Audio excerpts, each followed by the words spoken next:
The silver chains burned against my wrists as they dragged me to the edge of Shadowpine territory, my bare feet scraping against frozen earth.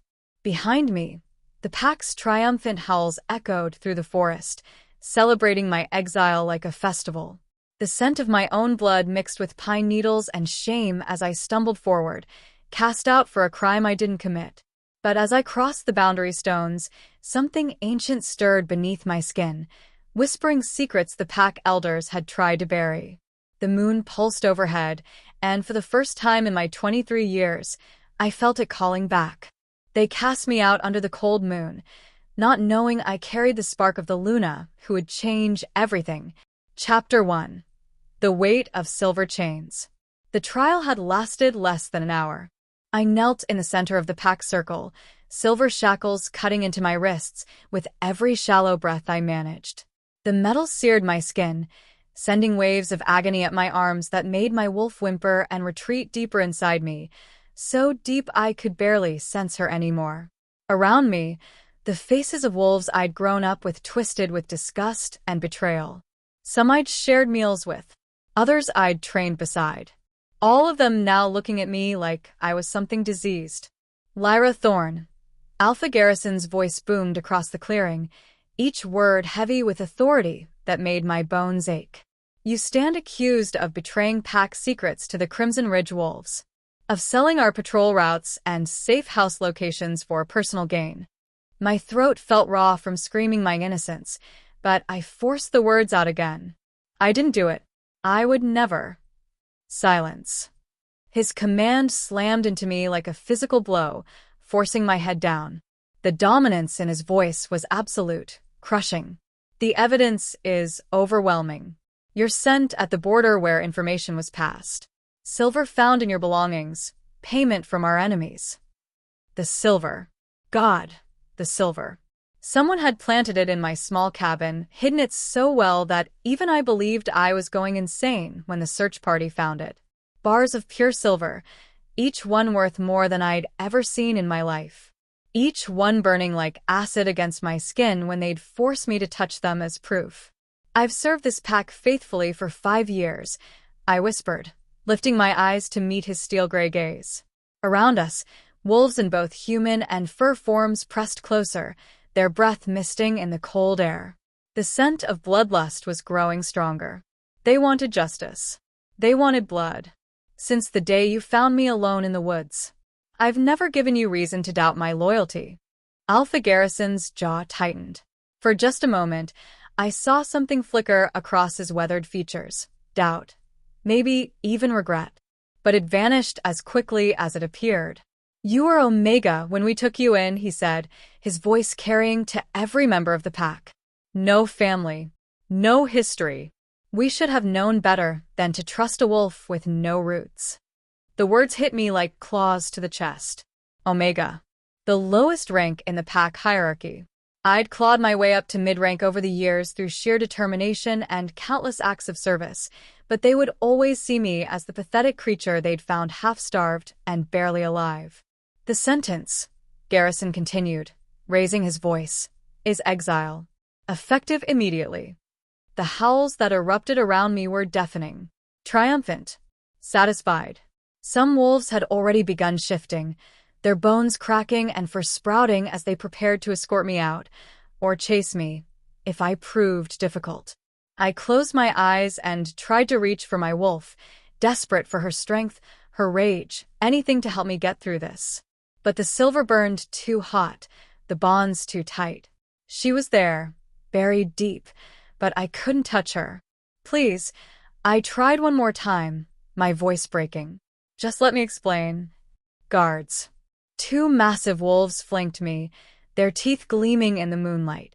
I recognized them both. Marcus, who taught me to fight when I first arrived. Elena, who'd shared her den with me during my first brutal winter. Now they looked at me like I was prey. The shackles bit deeper as they hauled me to my feet. Blood trickled down my wrists, and the scent of it made several pack members growl with approval. They wanted to see me suffer.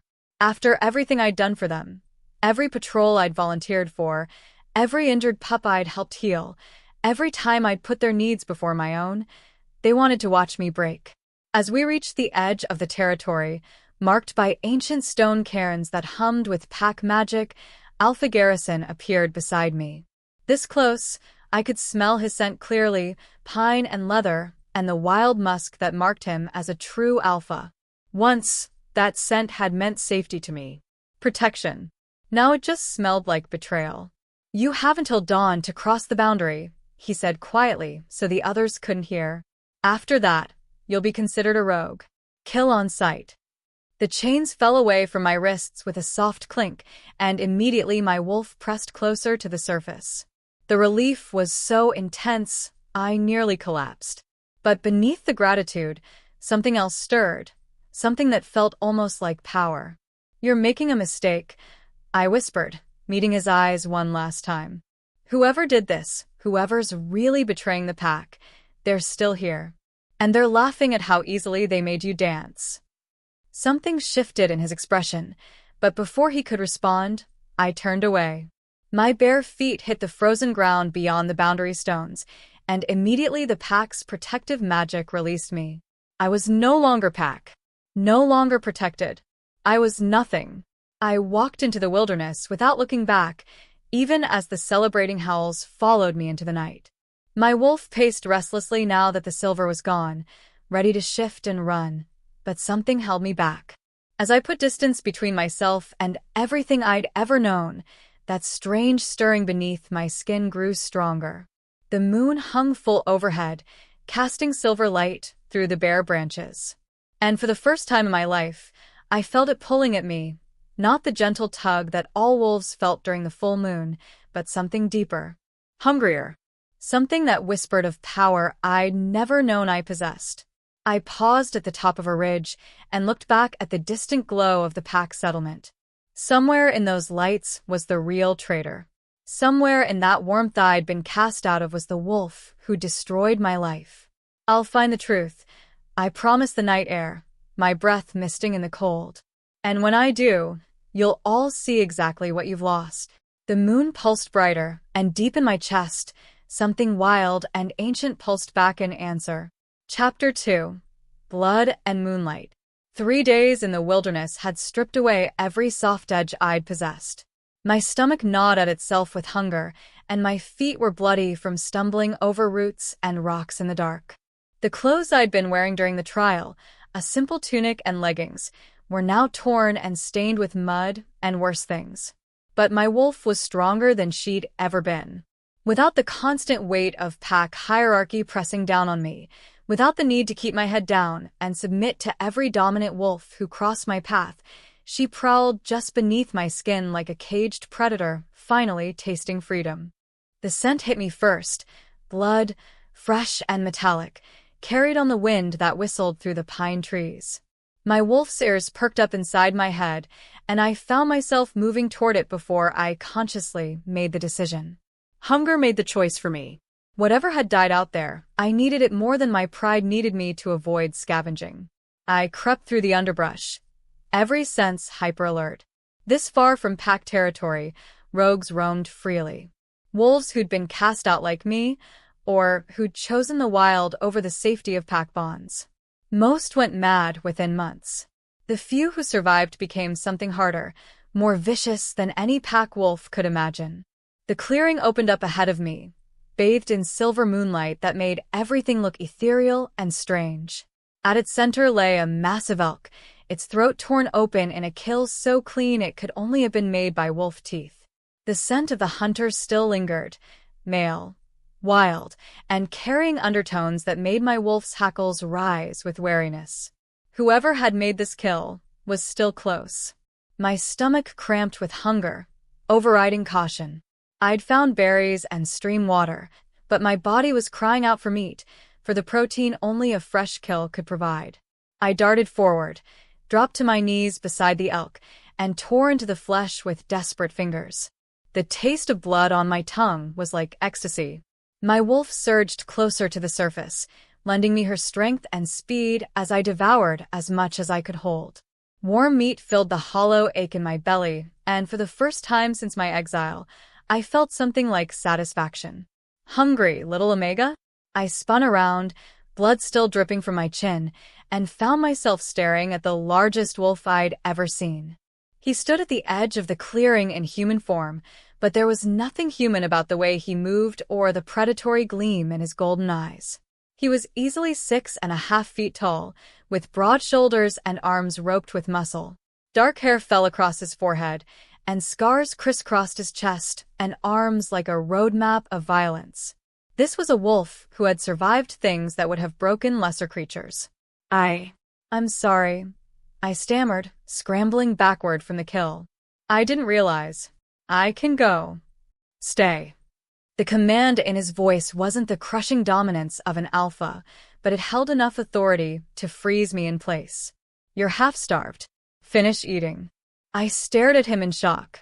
Rogues didn't share kills. They fought for every scrap, every advantage. Kindness was a luxury that got you killed out here. Why? I whispered. He moved closer, each step deliberate and controlled. Even in human form, he moved like his wolf, fluid, dangerous, completely aware of everything around him. Because you're not rogue yet. You still carry pack scent, even if it's fading. And because. He paused, nostrils flaring as he scented the air around me. Because there's something different about you. Different how? His golden eyes narrowed, studying me with an intensity that made my skin prickle. Your scent. It's not just Omega anymore. There's something else layered underneath. Something old. I touched my throat self-consciously. I don't know what you mean. Don't you? He crouched down a few feet away, close enough that I could smell him clearly now, pine and leather, and something wild that made my wolf pace restlessly. Tell me, little Omega, what happened during your exile? What changed? The memory hit me like a physical blow.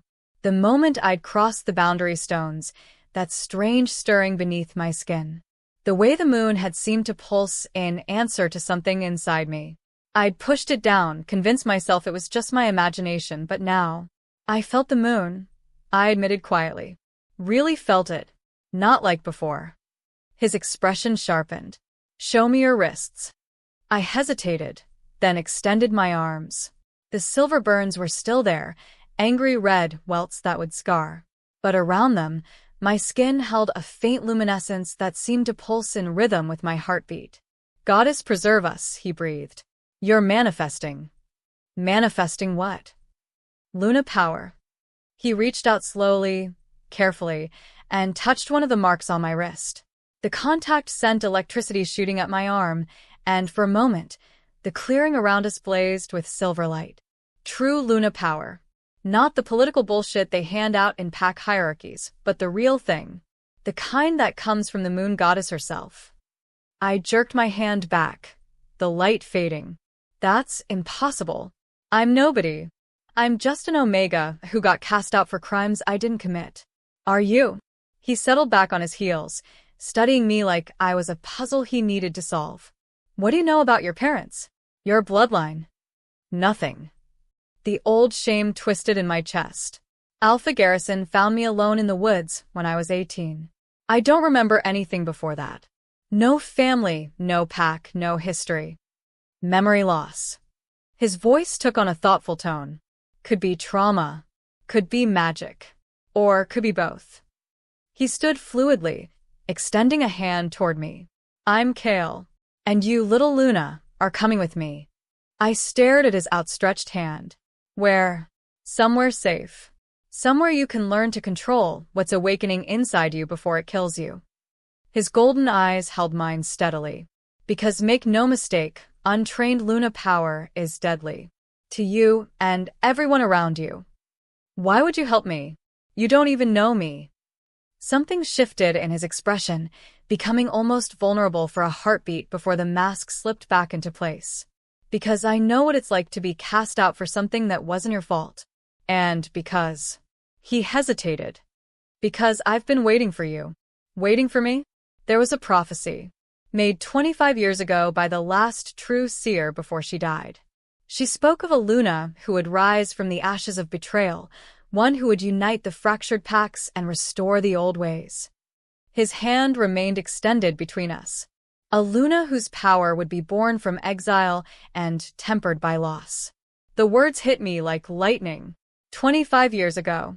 Just about when I would have been born if my guess about my age was right. You think I'm this prophesied Luna? I think, he said carefully, that you're manifesting power that hasn't been seen in generations. And I think the wolves who cast you out made the biggest mistake in pack history.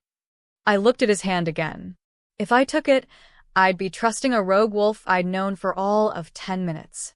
If I didn't, I'd be wandering the wilderness alone with mysterious power I couldn't control. Not much of a choice. I reached out and grasped his hand.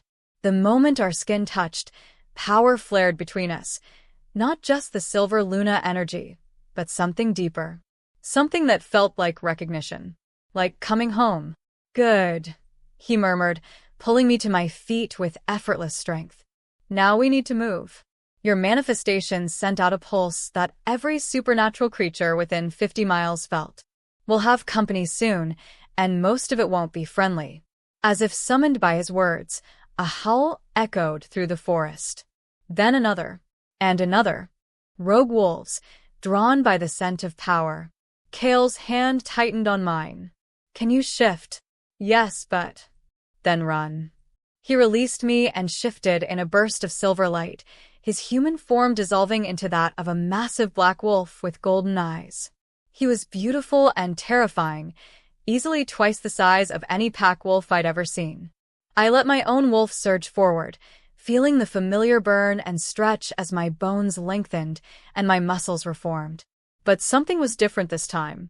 The shift came easier, smoother, and when I opened my eyes, the world looked sharper than it ever had before. Kale's wolf form pressed against my side for just a moment. Warm, solid, reassuring. Then he was bounding into the forest, and I followed, my paws finding purchase on the rocky ground as we raced through the night.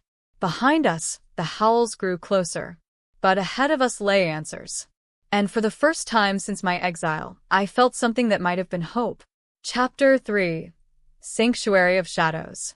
We ran through the night like demons were chasing us, which, considering the howls echoing behind us, might not have been far from the truth. My wolf form felt different now, stronger and more fluid than it had ever been within pack territory. Each stride carried me farther, each leap felt effortless, and my senses were so sharp I could smell individual flowers blooming miles away. The silver power that had awakened in me seemed to enhance everything, making me faster, more agile, more alive than I'd ever been. Kale's massive black form moved beside me like liquid shadow, never more than a few feet away. Even in wolf form, he radiated an authority that made my wolf want to submit, but also a warmth that made her want to press closer. The contradiction was maddening. The howls behind us were growing fainter, but Kale didn't slow his pace.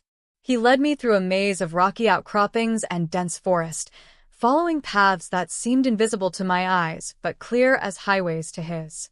This was his territory, I realized. He knew every stone, every tree, every hidden route through this wilderness. After what felt like hours but was probably only one, he finally slowed to a trot, then stopped at the base of a sheer cliff face.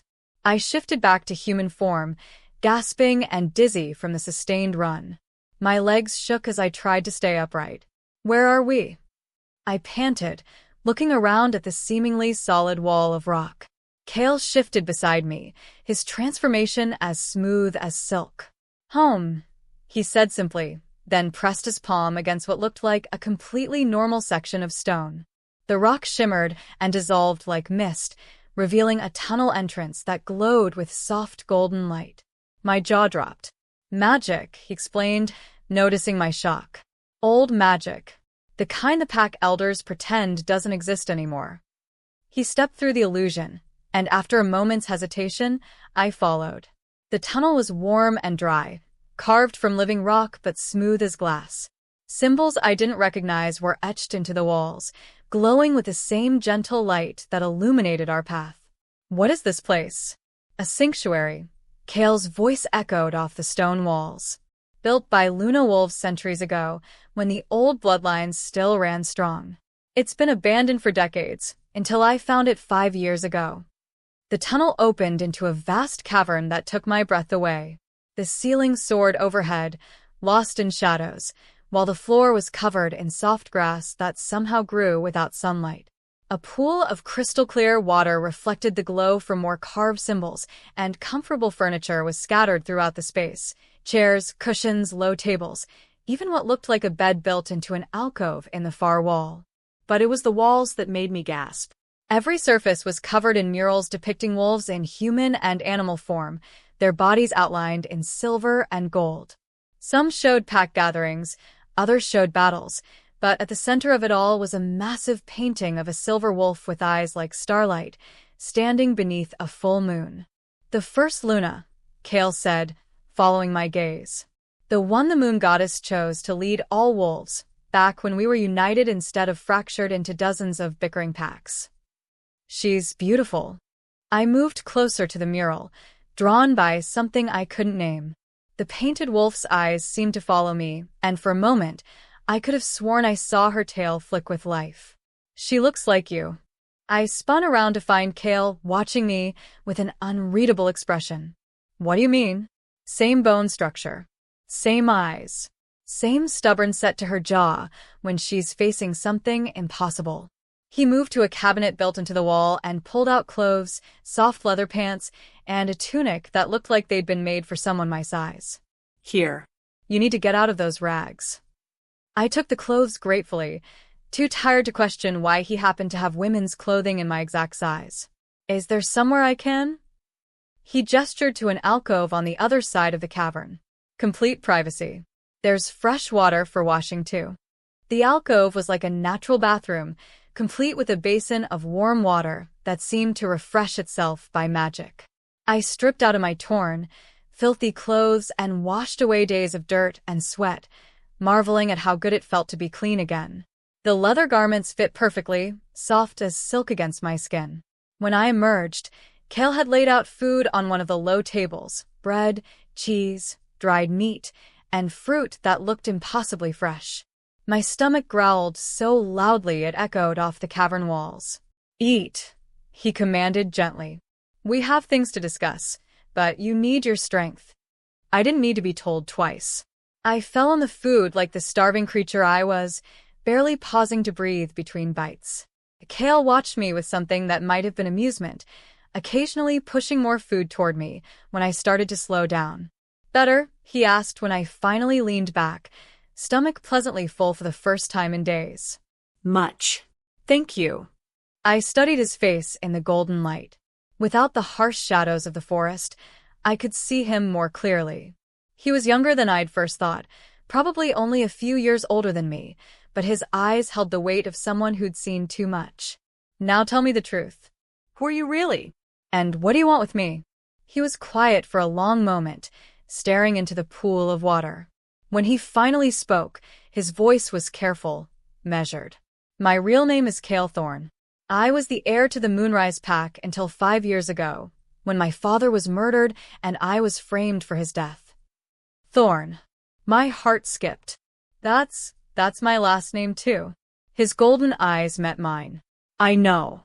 Because you're not just any random exile, Lyra. You're my sister." The world tilted sideways. I gripped the edge of the table, fighting a wave of dizziness that had nothing to do with exhaustion. "That's impossible. I don't remember. You were 3 when our parents sent you away." His voice grew rough with old pain. "There was a prophecy, one that said the heir to the Moonrise bloodline would either save all wolves or destroy them. Our father decided the risk was too great. He had your memories of the pack suppressed and placed you with a family in neutral territory." "The family that raised me?" But even as I asked, I knew it wasn't true. I had no memories of any family, no childhood before waking up alone in the woods. "They were killed when you were 17, he said gently. "Rogues attacked their settlement. You were the only survivor, but the trauma brought back the memory suppression. That's why you remember nothing before Garrison found you."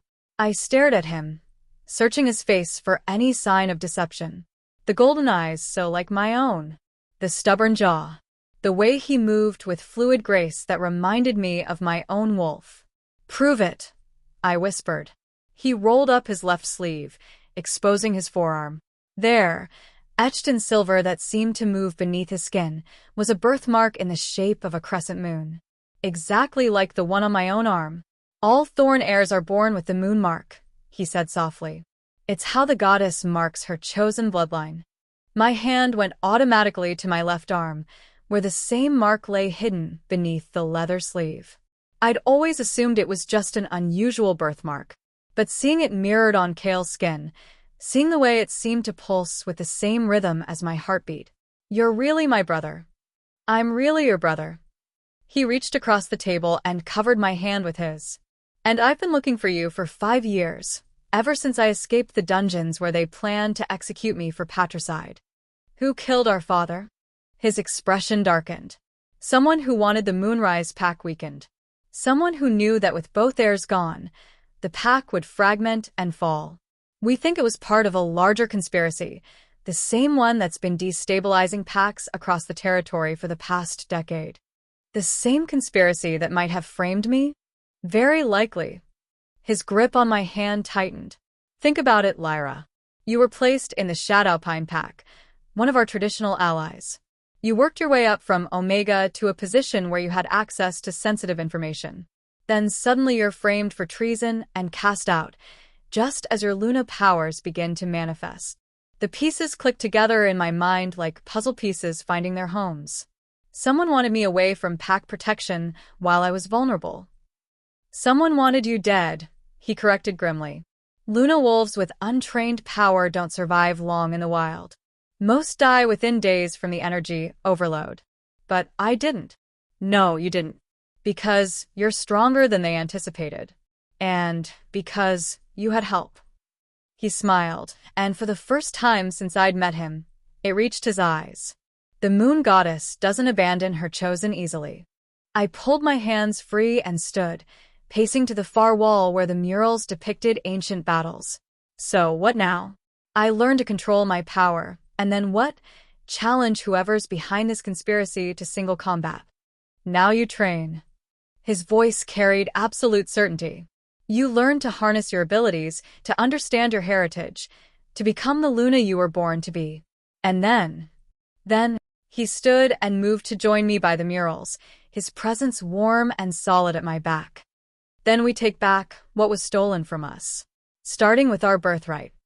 I turned to face him, studying the determination in his golden eyes. And if I don't want to be a Luna? If I just want to find somewhere safe and live quietly, is that what you want? I thought about Alpha Garrison's dismissive sneer, about the pack wolves who'd howled in celebration as I was cast out, about whoever had framed me laughing while I suffered for their crimes. No, I said quietly. I want them to pay. All of them. Kale's smile was sharp as a blade. Good. Because your training starts now. He gestured to the center of the cavern, where symbols carved into the floor began to glow with silver light.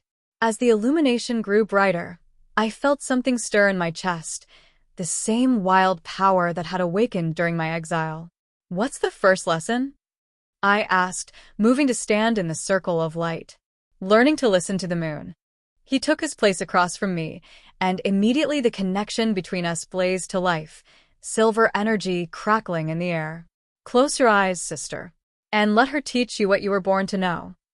I closed my eyes and reached for the power humming in my veins, ready to become whatever I needed to be to reclaim my destiny. The moon whispered approval, and the real journey began. Chapter 4. Fire in the Blood. You're fighting the power instead of flowing with it. Kale's voice cut through my frustration as I collapsed to my knees in the center of the glowing circle, sweat dripping from my forehead despite the cool air in the cavern. We'd been training for 3 hours, and all I had to show for it were a few weak flickers of silver light and a headache that felt like someone was driving nails into my skull.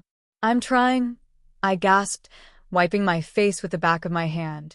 But every time I reach for it, it feels like trying to grab lightning with my bare hands. Because you're thinking like a pack wolf. He moved into the circle with me, his presence immediately making the carved symbols pulse brighter. Pack wolves are taught control from the moment they can walk. Submit, follow orders, keep your power contained. But Luna power doesn't work that way. Then, how does it work? Instead of answering, he held out his hand. Trust me. I hesitated. Every time we'd touched since discovering our connection, the power had flared between us with an intensity that left me shaking. But the gentle encouragement in his golden eyes made me reach out and grasp his fingers. The moment our skin connected, silver fire raced up my arm and exploded through my entire nervous system. But this time, instead of fighting it, I let it flow. The power wasn't trying to hurt me, it was trying to awaken something that had been sleeping my entire life. Good, Kale murmured, his voice seeming to come from very far away. Now reach deeper. Past the fear, past the conditioning. Find the part of you that's always known you were meant for more than submission. I closed my eyes and dove into the silver fire burning in my veins. Past the omega conditioning that told me to keep my head down. Past the years of being told I was lucky just to have a place in the pack. Past every moment of doubt and self-hatred that had accumulated since my exile. And there, in the deepest part of my soul, I found her. The Luna I was meant to be. She was fierce and proud, with eyes like liquid starlight and power that could level mountains. She'd been sleeping, waiting, held back by years of suppression and fear.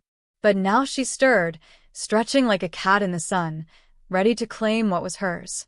Power erupted from me in a wave that sent both Kale and me flying backward. The entire cavern blazed with silver light, and for a moment, I could see through the eyes of every wolf within 100 miles. I felt their hearts beating, their breath moving in and out of their lungs, their dreams and fears and desperate longings. Then it was over, and I was lying on my back staring at the cavern's ceiling while my body hummed with residual energy. Now that, said a voice from the entrance, was impressive. I bolted upright, power flaring defensively around me as I turned toward the intruder. A man stood silhouetted in the tunnel entrance, tall and lean, with dark hair and the kind of dangerous grace that marked him as a predator. But it was his scent that made my wolf sit up and take notice. Alpha. Pure, undiluted alpha dominance, but without the crushing weight that usually came with it. Relax, Kale said, pushing himself to his feet with a groan. He's a friend. Lyra, meet Damon Blackthorn, alpha of the Nightfall Pack and the biggest pain in my ass this side of the mountains. Damon stepped fully into the cavern, and I got my first clear look at him. He was beautiful in the way that dangerous things often were, sharp cheekbones, storm-gray eyes, and a mouth that looked like it knew secrets worth dying for. Scars marked his throat and the backs of his hands, and he moved with the fluid confidence of someone who'd never lost a fight. Charming as always, Kale. His voice was warm honey over steel, and it did things to my nervous system that had nothing to do with Luna power. Though I have to say, your sister's manifestation just rattled windows 3 packs over. Subtle as a meteor strike. Wait. I struggled to my feet, still dizzy from the power surge. You felt that? Felt it? Sweetheart, half the territory felt it. Damon's gray eyes fixed on mine, and I felt a pull that had nothing to do with magic and everything to do with the way he looked at me like I was the most fascinating creature he'd ever encountered. Every alpha with an ounce of sensitivity is going to be wondering what kind of power just awakened out here. Which means we're out of time, Kale said grimly. I was hoping we'd have weeks to train before anyone noticed, but your sister is apparently a walking natural disaster when it comes to magical subtlety. Damon's mouth quirked in what might have been amusement. Don't look so worried, little Luna. It's not entirely a bad thing. How is attracting attention from every hostile alpha in the region not a bad thing? I demanded. Because, Damon said, settling onto one of the cushioned chairs like he owned the place, some of that attention is going to come from allies. Word is already spreading about a new Luna manifesting. Wolves who've been waiting for a sign, a leader to unite the fractured packs. I haven't agreed to lead anyone. Haven't you? His storm-gray eyes seemed to look straight through me. Then why did your power reach out to touch every wolf in the territory? Why did it sing of unity and strength instead of destruction? I opened my mouth to argue, then closed it again. He was right. In that moment of perfect connection with my Luna self, I had felt the pull toward every scattered wolf, every broken pack bond, every creature longing for the unity our kind had lost. The question, Damon continued, is whether you're ready to embrace what you are, or whether you're going to keep pretending you can hide from destiny. Easy for you to say. I shot back, irritated by his casual confidence. You're not the one with a target painted on your back. Aren't I? He rolled up his sleeves, revealing arms covered in silver scars. I've been fighting the same conspiracy that destroyed your family for 3 years. Lost half my pack to their poison. Watched wolves I grew up with turn against each other because someone whispered the right lies in the right ears. The pain in his voice caught me off guard. Beneath the dangerous confidence, he was hurting. Fighting a war that had cost him dearly. What do you know about the conspiracy? Cale asked, settling beside me on the floor. More than I'd like. Damon leaned forward, his expression growing serious. They call themselves the Shadow Council. Old bloodline families who believe the packs should return to the ancient ways, with them in control, naturally. They've been systematically targeting Luna bloodlines for decades, either corrupting them or eliminating them entirely. Why? Because a true Luna can't be controlled, can't be bought or threatened or manipulated. And they need compliant leadership if they're going to reshape wolf society according to their vision. His eyes found mine again. Your manifestation tonight just painted a target on every Shadow Council facility within 500 miles. They'll come for you now, with everything they have. Fear tried to claw its way up my throat, but I pushed it down. I'd been running from threats my entire life, first as an orphan Omega, then as a falsely accused exile. I was tired of running. Let them come, I said quietly. Maybe it's time someone reminded them what they're really dealing with. Damon's smile was sharp and approving. Now that's what I was hoping to hear. You have a plan, Cale observed. I have several plans. Most of them involve your sister learning to weaponize that power before our enemies figure out where she's hiding. He stood fluidly. But first, we need to move. This sanctuary is safe from casual detection, but after tonight's light show, they'll find it eventually. Where do we go? My territory. Nightfall pack lands are warded against magical detection, and I have resources there that can help with her training. His gaze lingered on me. If you're willing to trust me. There was something in the way he said it, a weight that suggested the question meant more than just seeking shelter. I looked between him and Cale, trying to read the undercurrents flowing between them. What aren't you telling me? Cale sighed. Damon isn't just offering to help train you. He's offering a full alliance between his pack and ours, once we reclaim Moonrise territory. And I could sense there was more. Alliance bonds require. Damon paused, choosing his words carefully. A personal connection between the alpha families involved, traditionally sealed by marriage or mate bonds. The bottom dropped out of my stomach. You're asking me to mate with you. I'm asking you to consider it. His voice remained steady, but I caught the flicker of something vulnerable in his eyes. Not now, while you're still discovering who you are. But eventually, when you're ready to claim your birthright as Luna of the Moonrise Pack. That's insane. I barely know you. You know I'm willing to risk everything to fight beside you. You know my pack has resources you'll need. And you know... He stepped closer, and the air between us crackled with tension that had nothing to do with magic. You know there's something between us. I can smell it on you, Lyra. The same pull I'm fighting right now. He was right, damn him. From the moment he'd walked into the cavern, my wolf had been pacing restlessly, drawn to his strength and the darkness that seemed to cling to him like smoke. There was something about him that called to the wild part of me, the part that was tired of being afraid. But that didn't mean I was ready to bind my life to his. I need time to think. Time is something we don't have much of. But he stepped back, giving me space to breathe. The Shadow Council will move against you soon. When they do, you'll need every advantage you can get. A howl echoed from somewhere outside the sanctuary, distant but distinctly hostile. Then another, and another, until an entire chorus of rage filled the night air. Cale was on his feet instantly, moving to the cavern entrance. Rogues. At least a dozen moving this way fast. Not rogues, Damon corrected grimly. Shadow Council hunters. They found us faster than I expected. As if summoned by his words, an explosion rocked the cavern, sending dust and small rocks cascading from the ceiling.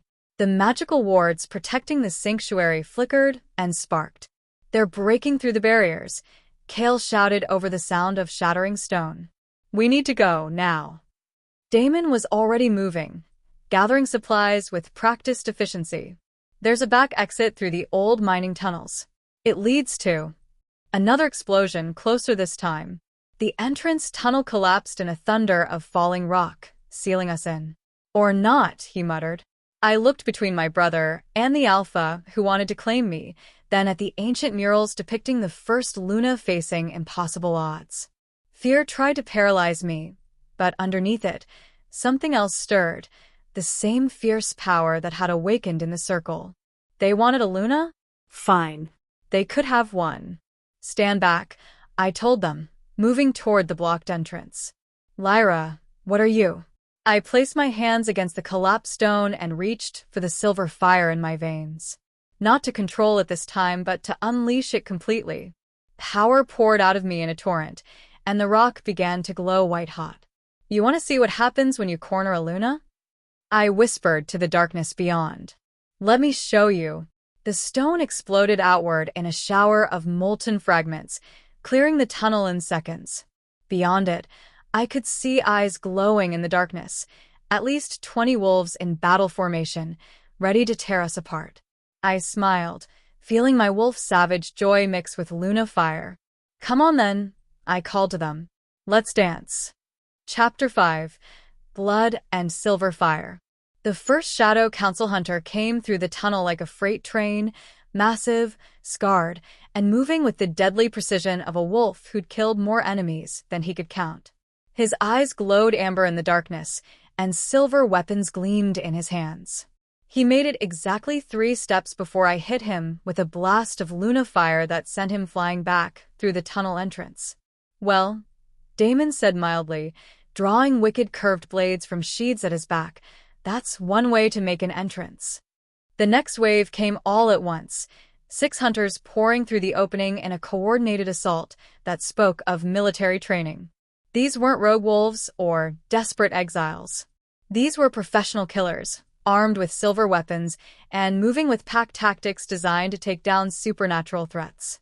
Too bad for them, they'd never faced a Luna before. Power surged through me like molten silver as I shifted partially, not fully into wolf form, but into something between human and beast that let me keep my hands while gaining claws, speed, and predatory senses. My vision sharpened until I could see every detail of their approach, smell the silver burning in their weapons, hear the rapid beating of their hearts. The lead hunter swung a silver-edged sword at my throat. I caught his wrist mid-swing and let Luna fire pour into him through the contact. He screamed and convulsed, dropping the weapon as energy crackled over his skin. Silver doesn't work on Luna wolves, idiot, I snarled, then backhanded him hard enough to send him crashing into the cavern wall. Around me, Kale and Damon moved like lethal poetry. My brother fought with brutal efficiency, using claws and fangs to tear through enemies while staying in human form. But it was Damon who truly captured my attention. He flowed between opponents like smoke made deadly, his curved blades singing through the air as he carved a path of destruction through the hunters. He was beautiful and terrible, and watching him fight made something primal stir in my chest. A crossbow bolt whistled past my ear, snapping me back to the battle. More hunters were pouring through the entrance, too many to count in the chaos of combat. These weren't just scouts or an advance team. This was a full assault force. There are too many of them, Kale shouted over the clash of steel and snarls of fury. He was right. For every hunter we dropped, 2 more took their place. They kept coming in waves, and I could feel my energy starting to drain from the constant use of Luna power. We needed to end this quickly, before exhaustion made us vulnerable. I reached deeper into the silver fire burning in my veins, past the surface power I'd been using, down to the core of what made me Luna. The ancient strength that had once united all wolves under a single banner. The power that had been sleeping in my bloodline for generations, waiting for someone strong enough to wield it. "Everyone get down," I screamed. Kale and Damon dropped to the ground without hesitation, and I unleashed everything I had. Silver light exploded from me in a pulse that lit up the entire cavern like a star going nova. Every hunter within 50 feet was thrown backward by the shockwave, their weapons turned to molten slag by the heat of my power. The stone walls cracked and groaned, and for a moment, I felt connected to every living thing within miles, wolves, humans, even the trees and grass on the surface far above us. Then the power snapped back into me like a rubber band, leaving me gasping and dizzy. My knees buckled, and I would have fallen if strong arms hadn't caught me. "I've got you," Damon murmured against my ear, his voice rough with something that might have been awe. That was incredible. I leaned against his chest, drawing strength from his solid warmth while my vision slowly cleared. The cavern was a disaster zone, scorched walls, unconscious or groaning hunters scattered everywhere, and the acrid smell of burnt silver hanging in the air. "Are they dead?" I asked weakly. "Unconscious," Kale said, moving through the aftermath to check on the fallen enemies. "Your power knocked them out, but didn't kill them. Remarkable control for someone who just manifested." I didn't feel in control. I felt like I was about to explode. "You did explode," Damon said, helping me stay upright. "That pulse of energy? It just declared your awakening to every supernatural creature on the continent. There's no hiding what you are anymore." A groan echoed from the tunnel entrance, followed by the scrape of boots on stone. More hunters were coming, either reinforcements or survivors from the first wave. We'd won this battle, but the war was just beginning. "We need to move," Kale said urgently. "Now before..." Before what?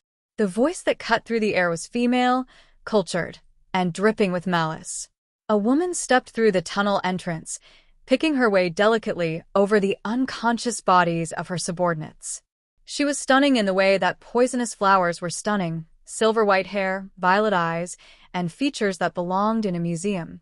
But there was something wrong with her scent, something that made my wolf recoil in instinctive disgust. "Seraphina Ashworth," Damon growled, his grip tightening on his weapons. "Should have known the Shadow Council would send their pet psychopath." "Such harsh words, Damon darling." Seraphina smiled, revealing teeth that were just a little too sharp. "Especially when I've come all this way just to meet our new Luna." Her violet gaze fixed on me, and I felt something try to worm its way into my mind, a subtle pressure that whispered of submission and surrender. Mind control. She was trying to dominate me psychically. Too bad I'd spent 5 years learning to resist alpha dominance. I smiled back at her, letting silver fire flicker in my eyes. "Sorry, but my mind isn't for rent." Her smile faltered as her mental probe hit the wall of Luna power surrounding my thoughts and shattered like glass. "Interesting. Most wolves can't resist my influence." "I'm not most wolves." "No, you're not." She stepped closer, and I noticed she was wearing gloves that gleamed with silver thread. "You're a thorn, last of the great Luna bloodline. Do you know what that makes you worth to my employers?" "Enlighten me." "Alive and bound to our cause? Priceless. Dead and no longer a threat to our plans." Her smile turned predatory. "Also priceless." She raised one hand, and the air around her began to shimmer with dark energy that felt like the opposite of my Luna fire, cold instead of warm, consuming instead of creating. Shadow magic. I'd heard of it, but never seen it wielded. "The thing about Luna power," Seraphina continued conversationally, "is that it requires emotional balance to function properly. Fear, rage, despair, any strong negative emotion can disrupt the connection to your wolf spirit." The shadow magic reached out toward me like grasping fingers, and wherever it touched, I felt my confidence begin to drain away. Memories surfaced unbidden. Every rejection, every moment of weakness, every time I'd felt worthless and alone. "That's enough," Damon snarled, stepping between us with his blades raised. Seraphina laughed, a sound like breaking crystal. Oh, the big, strong alpha wants to protect his little Luna? How noble. And how utterly pointless. She gestured sharply, and shadow magic slammed into Damon like a physical blow. He staggered but stayed on his feet, though I could see the strain in every line of his body as he fought the psychic assault. "Your turn, brother dear," she said, turning toward Kale. But I'd had enough of watching her hurt the people I cared about. The Luna fire roared back to life in my chest, burning away the shadows she'd tried to plant in my mind. I stepped forward, power crackling around me like barely contained lightning. "You want to know what makes me different from other wolves?" I asked, my voice carrying the authority of ancient bloodlines and forgotten power. "I've already lost everything. I've been cast out, betrayed, hunted, and exiled. You can't break someone who's already been shattered and rebuilt themselves stronger." Her violet eyes widened as she felt the full force of my Luna presence bearing down on her. "Impossible. You're untrained, barely manifested." "I'm a thorn," I interrupted, letting my wolf rise to the surface until my eyes blazed silver and my voice carried the howl of centuries. "And you just threaten my pack." I hit her with everything I had, not a blast of raw power this time, but something more focused. Luna fire mixed with the protective instincts that had been awakened by finding my brother and the growing bond one felt with Damon. The energy struck her shadow magic and began to burn it away like sunlight consuming darkness. Seraphina screamed, a sound of pure rage and pain, as her carefully constructed mental defenses crumbled under my assault. She stumbled backward, clutching her head. "This isn't over," she gasped. "The Shadow Council has resources you can't imagine. Allies in every pack. We'll find you, Luna. And when we do—" "When you do," I said calmly, advancing on her as she retreated toward the tunnel, "I'll be ready. And next time, I won't be so gentle." She vanished into the darkness beyond the entrance, her footsteps echoing as she fled. A few moments later, I heard engines starting in the distance. The surviving hunters were pulling out. "For now." I sagged against the nearest wall, suddenly exhausted. The adrenaline was fading, leaving behind the bone-deep weariness that came after massive expenditures of magical energy. "Not bad for someone who's been training for less than a day," Damon said, moving to stand beside me. There was something new in his voice when he looked at me, respect, but also something deeper. Something that made my wolf purr with satisfaction. I had good teachers I managed. And good motivation. Is that what I am? Motivation? I met his storm gray eyes, seeing the question he wasn't quite asking. The battle had changed something between us, seeing him fight for me, feeling the way he'd supported me without trying to take over. The alpha who wanted to claim me but was willing to stand back and let me claim my own power first. "Among other things," I said softly. His smile was slow and dangerous and made heat pool in my belly despite my exhaustion. "I can work with that." "We need to move," Kale interrupted, though there was amusement in his voice. "Seraphina will be back with reinforcements, and this place is compromised." Agreed. Damon moved to gather our supplies. "My territory is 3 hours north if we push hard. We can make it before dawn if we leave now."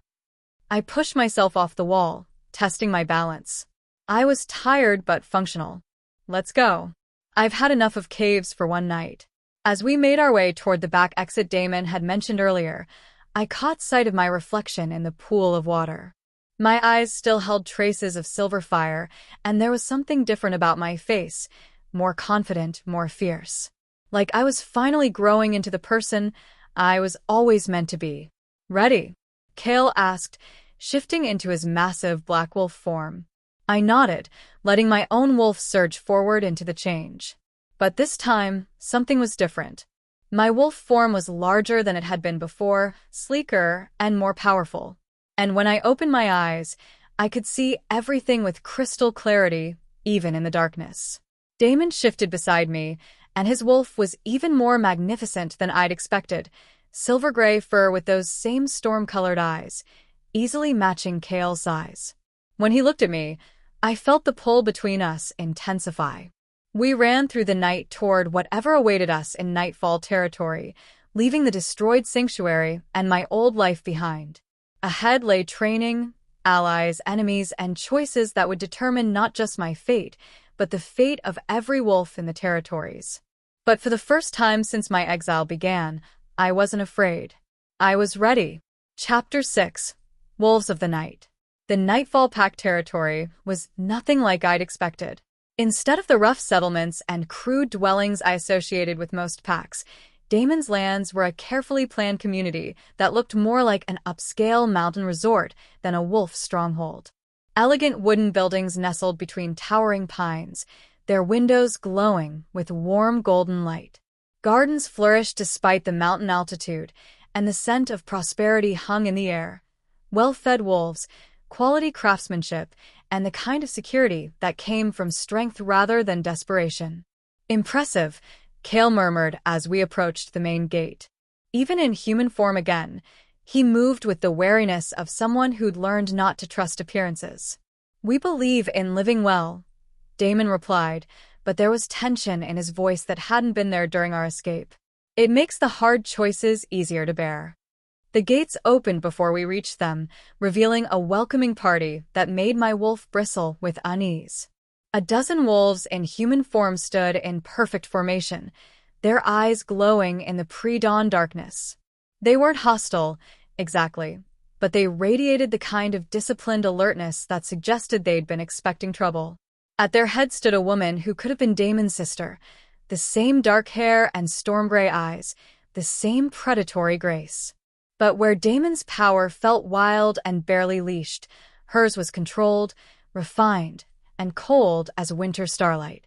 "Brother," she said, her voice carrying formal politeness that somehow managed to sound like an insult. "You've returned. And brought guests." "Lyra, Kale, meet my sister Raven," Damon said. "My beta and the biggest skeptic in the pack." Raven's gaze fixed on me with uncomfortable intensity. "So, you're the Luna everyone's talking about. The one whose awakening shook the foundations of 3 territories." "That's me," I said, lifting my chin slightly. I was tired, hungry, and in no mood for pack politics. "Is that a problem?" "That depends." She stepped closer, and I caught the scent of silver and steel beneath her perfume. This was a wolf who'd seen combat and come out victorious. "Are you here to help us, or to drag us into a war we're not ready for?" "Raven." Damon's voice carried a warning that made several pack members take an involuntary step back. "Show some hospitality to our guests." "Hospitality won't matter much if the Shadow Council decides we're harboring their most wanted fugitive," she shot back. "We've worked too hard to build what we have here to throw it away on romantic notions about prophesied Lunas." The contempt in her voice made my temper flare, but before I could respond, Kale placed a restraining hand on my arm. "She's not wrong to be cautious," he said calmly. "The Shadow Council will come for us eventually. The question is whether you face them as allies or as isolated targets." Raven's eyes narrowed. "And you are?" "Kale Thorne, Lyra's brother and rightful heir to the Moonrise Pack. The pack the Shadow Council destroyed when they murdered our father." A ripple of whispers ran through the assembled wolves. The Moonrise Pack had been legendary, one of the oldest and most powerful in the territories. Its destruction 5 years ago had sent shockwaves through the supernatural community. "Prove it," Raven demanded. Without hesitation, Kale rolled up his sleeve, revealing the crescent moon birthmark that glowed faintly silver in the darkness. Several pack members gasped, and Raven's expression shifted from skepticism to something approaching awe. "The heir's mark," she breathed. "You're really the wolf everyone thought was dead," Kale confirmed. "Along with my sister, who they tried very hard to keep from manifesting her true power." Raven's gaze swung back to me, and this time I saw calculation instead of contempt. "If you're truly Moonrise heirs, then you have resources. Allies. Hidden assets." "We have nothing but what we carry and the power we've awakened," I said bluntly. "Everything else was taken from us. But we're planning to get it back." "How?" It was Damon who answered. "By doing what should have been done years ago. uniting the packs against the real threat. The Shadow Council has been playing us against each other while they consolidated power behind the scenes. It's time to return the favor. Raven was quiet for a long moment, studying our faces in the pale light of dawn. Finally, she nodded. Very well. You can stay for now. But I want a full briefing on everything you know about the Shadow Council's operations. Their numbers, their resources, their weaknesses. You'll have it, Damon promised. But first, they need rest and food. We can debrief after they've recovered from the night's excitement. What excitement? A new voice asked. I turned to see a young man approaching from the direction of the main settlement. He looked to be about my age, with the kind of boyish good looks that probably made unmated females swoon. But there was something sharp in his green eyes, something that reminded me uncomfortably of the Shadow Council hunters. Marcus, Damon said, and I caught a note of strain in his voice. I didn't expect you to be up this early. Hard to sleep when the entire territory lit up with Luna power around midnight, Marcus replied, his gaze fixing on me with uncomfortable intensity. I take it this is our mysterious guest. This is Lyra Thorne, Damon said carefully. And her brother Cale. Thorne. Marcus's smile was all teeth and no warmth. How interesting. I've heard so much about your family. Something in his tone made my wolf growl low in my chest. There was knowledge behind those green eyes, secrets that felt dangerous. Marcus is our youngest council member, Raven explained, though I noticed she was watching him as carefully as I was. He's been very helpful in gathering intelligence about our enemies. Intelligence gathering, Marcus mused. Such important work. Sometimes you learn the most fascinating things about people's histories. The way he said it made my skin crawl. This wolf knew something about me, about my past, and he was enjoying the power that knowledge gave him. Enough games, Damon said, his voice carrying enough alpha authority to make Marcus step back. Everyone has duties to attend to. Raven, please see our guests to the safe house. I'll join you shortly. As the crowd began to disperse, Marcus lingered, his green gaze fixed on me. Welcome to Nightfall territory, Luna. I'm sure your stay here will be educational. He walked away with a casual stride that didn't fool anyone. The moment he was out of earshot, Raven's expression darkened. I don't trust him, she said quietly. Neither do I, Damon admitted. But he's provided good intelligence so far, and we need every advantage we can get. What if his intelligence is coming at too high a price? I asked. What if he's feeding information to both sides? Damon's jaw tightened. Then we'll deal with that when we have proof. For now, he's useful. The safe house turned out to be a comfortable cabin nestled in a grove of silver birches, far enough from the main settlement to provide privacy, but close enough for protection. Inside, it was warm and welcoming, with a fire crackling in the stone hearth and the smell of fresh bread wafting from the kitchen. Food first, Damon declared, moving to the kitchen with practiced ease. Then rest. Then we plan our next move. I settled onto the couch near the fireplace, finally allowing myself to relax for the first time in hours. The warmth felt incredible after the cold mountain air, and my exhausted body began to remind me just how much energy I'd expended during the battle. Here. Damon appeared beside me with a plate of food, thick stew, fresh bread, and fruit that somehow looked perfect despite the mountain location. You need to keep your strength up if you're going to keep manifesting power like that. Thank you. I took the plate gratefully, then paused as our fingers brushed during the exchange. The contact sent a jolt of electricity up my arm, and from the way his eyes darkened, he felt it too. The bond between us is getting stronger, he said quietly, settling beside me on the couch. Each time you use your power, each time we fight together, it pulls us closer. Is that what this is? A bond. It's the beginning of one. The moon goddess links compatible wolves through shared purpose, shared danger, shared. He paused, his gaze dropping to my lips. Shared desire. Heat pooled in my belly at the look in his eyes. And you think we're compatible? I think, he said, leaning closer until I could feel his breath against my skin, that you're the most magnificent creature I've ever seen. I think watching you fight tonight awakened something in me that I didn't know existed. And I think if you give us a chance, we could be unstoppable together. Before I could respond, he was kissing me. Soft at first, almost hesitant, then deeper as I melted against him. He tasted like mountain air and wild freedom, and kissing him felt like coming home to a place I'd never been. When we finally broke apart, I was breathless and dizzy, and not from magical exhaustion. That's quite an argument for your alliance proposal, I managed. His smile was wicked. I'm very persuasive when I want to be. Lyra. Kale's voice cut through the charged atmosphere like a knife. He was standing in the doorway, his expression carefully neutral. We need to talk. Privately. Damon sighed, but stood without argument.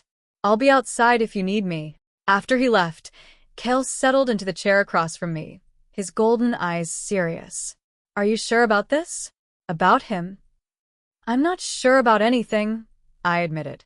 But he's the first person since you who's seen me as something other than a burden or a threat. He wants to fight beside me, not for me. He also wants to bind you to his pack permanently. Marriage isn't something you can undo if it doesn't work out. I know that. I set down my barely touched plate, my appetite suddenly gone. But what's the alternative? Face the Shadow Council alone? Hope we can rebuild Moonrise Pack from nothing? We could try finding other allies. Other packs who what? Who'll trust two exiles with no resources and a lot of enemies. I shook my head. Damon is offering real help. Real protection. And yes, he wants something in return, but at least he's honest about it. Kale was quiet for a moment. You care about him? It wasn't a question, and I didn't treat it like one. Yes. I do. Maybe it's too fast. Maybe it's the bond he mentioned, but yes. He makes me feel like I'm worth something. You've always been worth something. The Shadow Council wouldn't be trying so hard to kill you if you weren't. That's different, and you know it. I curled up on the couch, suddenly feeling the weight of everything that had happened. Look, I'm not making any permanent decisions right now. But I need allies, and he's offering to be one. If that leads to something more? I shrugged. Then we'll deal with it when we get there. Kale studied my face for a long moment, then nodded. All right. But I want to promise that you won't let anyone, not Damon, not his pack, not even me, pressure you into anything you're not ready for. You have my word. He stood and moved toward the door, then paused. For what it's worth, I think he genuinely cares about you. I can smell it on him when he looks at you. Just be careful. Powerful men don't always know how to love without trying to possess. After he left, I sat alone by the fire, thinking about bonds and choices and the future that seemed to shift every time I thought I had it figured out. Outside, I could hear the sounds of the Nightfall Pack going about their morning routines. Children laughing, adults calling to each other, the everyday sounds of a community at peace. It was seductive, that peace. The idea that I could have a place here, a role to play, people who would fight for me instead of casting me out. But peace came with a price, and I was beginning to understand that my presence here put everyone at risk. A knock at the door interrupted my brooding. Come in. Damon entered, carrying a steaming mug that smelled like heaven. Hot chocolate. My grandmother's recipe. She always said it could cure anything from heartbreak to hypothermia. Which one am I suffering from? Both, I think. He settled beside me again, close enough to share warmth but not so close as to crowd me. I looked at him in surprise. How did you? It's what I would do in your position. Powerful enemies hunting me, people I care about in the line of fire. The noble thing would be to disappear, draw the danger away from innocent wolves. You think I'm being noble? I think you're being an idiot. His blunt words startled a laugh out of me. The Shadow Council isn't going to stop hunting you just because you run away from your allies. They'll keep coming until you're dead or bound to their service.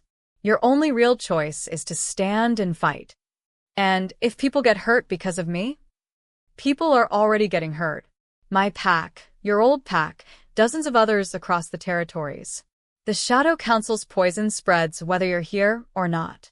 He took my hand, intertwining our fingers. But with you here, We actually have a chance to fight back. I stared down at our joined hands, feeling the steady pulse of the bond between us. What if I'm not strong enough? What if the prophecy is wrong, and I'm just a girl with dangerous power and delusions of grandeur? Then we'll face that together too. He squeezed my fingers gently. But I don't think you're delusional. I think you're exactly what the prophecies promised, a Luna strong enough to unite the packs and take down the bastards who've been terrorizing us for years. Before I could respond, howls erupted from the direction of the main settlement.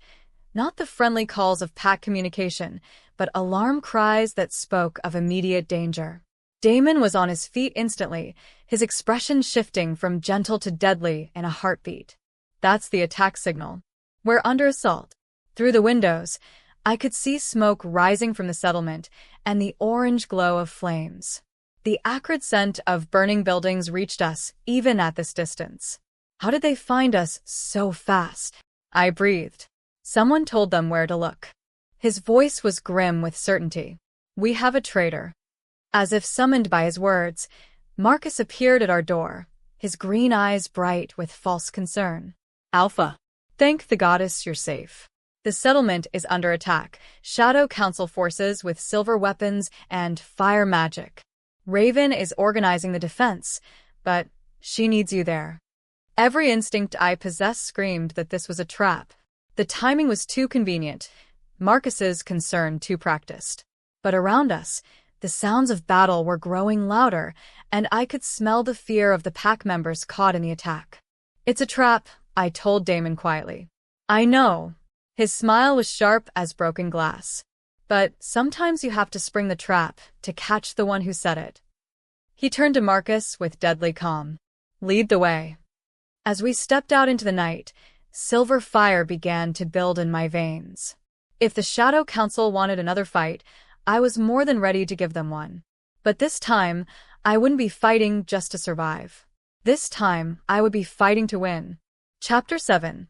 Betrayal's Sharp Teeth. The attack on Nightfall's main settlement was both more and less than I'd expected. More, because the Shadow Council had brought an army, at least 40 hunters armed with silver weapons, flamethrowers, and what looked like military-grade equipment.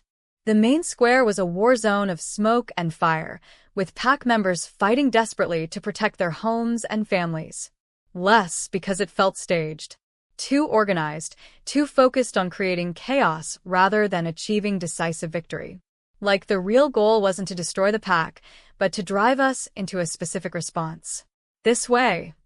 Marcus shouted over the sound of gunfire and howling, leading us through side streets toward the heaviest fighting.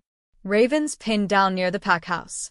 Damon moved like liquid death beside me, his curved blades gleaming in the firelight. Something's wrong. Why aren't they using the flame weapons on the residential areas? Why focus all their firepower on the pack house? Because they want us there. I realized. This isn't a real assault, it's bait. Then let's give them what they want, he said grimly. But not what they're expecting. We rounded the corner into the main square, and I got my first clear look at the battle. It was chaos. Shadow Council hunters firing silver bullets from behind makeshift barricades while Nightfall wolves attacked in coordinated waves. But something was definitely off about the enemy positions. They were too exposed, too vulnerable. Like they were putting on a show rather than fighting to win. At the center of it all, Raven fought with desperate fury alongside a handful of her best warriors. They were surrounded, outnumbered, but holding their ground with the kind of skill that came from years of training together. There, Marcus pointed toward a building that offered a clear view of Raven's position. If we can get to the roof, we can provide covering fire while you... He never finished the sentence. Damon's blade found his throat in one smooth motion, the silver edge parting skin and drawing a thin line of blood. Enough, Damon snarled. I'm tired of your games. Marcus's green eyes widened in perfectly performed shock. Alpha, what are you? You led us straight into their trap. You knew exactly where to find us in the safe house. And you've been feeding information to the Shadow Council for months. Damon's voice carried the kind of cold rage that made every wolf in hearing distance take an involuntary step back. The only question is whether you're working for them by choice or if they have leverage on you. You're insane, Marcus gasped, but I caught the flicker of guilt in his eyes before he could hide it. I've served this pack faithfully. You've served someone faithfully, I interrupted, letting silver fire begin to build in my hands. But it wasn't this pack. I can smell the shadow magic on you, Marcus. It's in your clothes, your hair, your skin. You reek of it. His facade cracked just enough for me to see the truth underneath. Fear, yes, but also something that might have been relief. Like he was tired of pretending. They have my sister, he whispered. Elena. They took her 2 months ago and said they'd kill her if I didn't cooperate. Elena's dead, Damon said brutally. Has been for weeks. I can smell her death on you. The grief you've been carrying, trying to hide. Marcus's face crumpled. No. They said. They promised if I helped them take the Luna, they'd let her go. They lied. Shadow Council doesn't release prisoners. They use them until they break, then dispose of them. Damon's blade pressed a little deeper. How many pack members died because of your information? I never meant. I just wanted to save her. How many? Damon's alpha voice carried enough force to compel truth from anyone. 7, Marcus sobbed. 7 good wolves who died in ambushes because I told them about patrol routes and safe houses. But I thought. I hoped. You hoped wrong. Damon pulled back his blade, and for a moment I thought he might let Marcus live. Then I saw the look in his storm-gray eyes. I'm sorry about your sister, but you betrayed your pack. You know what the penalty is. Wait. I caught his wrist before he could deliver the killing blow. He could be useful. If the Shadow Council thinks he's still working for them. They don't, Marcus said miserably. This attack was my final test. Prove my loyalty by delivering you directly into their hands, or face the consequences. When I don't show up with you bound and helpless, they'll know I've been compromised. An explosion rocked the ground beneath our feet, and more smoke billowed from the direction of the pack house. Whatever game the Shadow Council was playing, it was reaching its crescendo. Then we give them a different show, I said, an idea forming. Marcus, how are you supposed to signal them when you had me captured? Silver flare from the clock tower, he said, pointing to the tallest building in the settlement. But, perfect. I turned to Damon. I need you to trust me on this. Can you do that? He studied my face for a long moment, then nodded. What do you need? A diversion. Something big enough to draw their attention while I get to that tower. I looked at the chaos around us, calculating angles and opportunities. And I need Marcus alive, at least for the next hour. Lyra, what are you planning? I smiled, feeling the wild joy that came with a truly reckless plan. I'm going to give them exactly what they want. A helpless Luna, delivered right into their hands. Absolutely not. It's the only way. They're expecting treachery now, so we give them victory instead. Let them think they've won, get close enough to their leadership to do some real damage. It's suicide. It's strategy. I reached up and cupped his face in my hands, feeling the bond between us pulse with shared determination. They want me alive, remember? I'm worth more to them bound to their cause than dead. That gives me an advantage they won't expect. Around us, the battle was intensifying. I could hear Raven's voice shouting orders, could smell the blood of wounded pack members. Every second we delayed was another second of suffering for wolves who didn't deserve to pay for our enemies' ambitions. I don't like it, Damon said finally. You don't have to like it. You just have to make it work. I pulled him down for a kiss that tasted like smoke and desperation and promises I wasn't sure I could keep. Give me 20 minutes. Then bring the cavalry. I broke away from him and turned to Marcus, who was staring at us both with something that might have been hope. You want to redeem yourself for your sister's death? Help me end this. He nodded shakily. What do you need me to do? Lead me to that tower. Make it look like you're bringing me in as planned. Can you manage that? Yes. But once they have you, they won't have me for long. Silver fire flickered around my fingertips. I'm not the same helpless Omega they've been hunting. Time to show them what a real Luna can do. We moved through the chaotic streets like hunter and prey, Marcus gripping my arm tightly enough to leave bruises while I let my head hang in defeat. To anyone watching, it would look like he'd successfully captured me while my allies were distracted by the battle. The clock tower loomed ahead of us, its ancient stones blackened by smoke. At its base, I could see Shadow Council hunters waiting, too many for coincidence, too organized for improvisation. They'd known exactly where Marcus was supposed to bring me. "Remember," I whispered as we approached. "Make it believable." Marcus straightened his shoulders and put on a mask of triumph that might have fooled even me if I hadn't known better. "I have her," he called to the waiting hunters. "The Luna," just as promised. The lead hunter stepped forward, and my blood went cold. It was Seraphina, looking immaculate despite the battle raging around us. Her violet eyes fixed on me with predatory satisfaction. "Well, well," she purred. "The little Luna finally comes to heel. How delightfully predictable." "She put up quite a fight," Marcus said, playing his part perfectly. "Took 3 silver nets to bring her down." "I'm sure it did." Seraphina moved closer, and I forced myself to remain still as she studied me like a prize she was about to claim. "You know, my dear, you've caused us quite a lot of trouble. I do hope you're prepared to make amends." "Go to hell," I muttered, letting just enough defiance show to seem believable. Her laugh was like breaking crystal. "Oh, my sweet child. Hell is exactly where you're going, but not until you've served your purpose." She gestured to her hunters. "Bind her. Silver shackles, the kind that suppress supernatural abilities. We wouldn't want any last-minute heroics."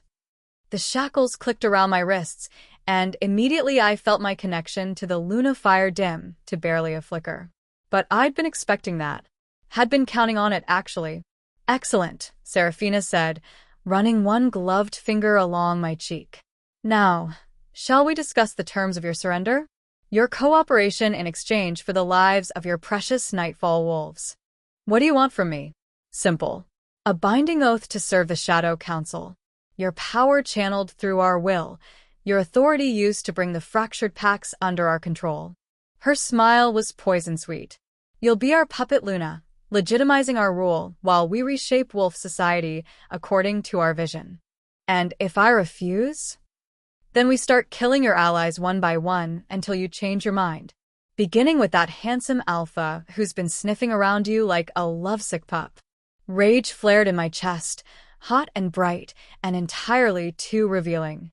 Seraphina's eyes sharpened as she caught the scent of my anger. "Ah yes, there's the fire we've been looking for. You do care about him, don't you? Touching, really. Young love blooming in the midst of war." She gestured toward the clock tower. "Shall we go upstairs? The view from the top is quite spectacular, especially during a battle. You'll be able to watch your precious pack burn while you consider my offer." They herded me up the narrow stairs, Marcus following behind with a mixture of guilt and determination on his face.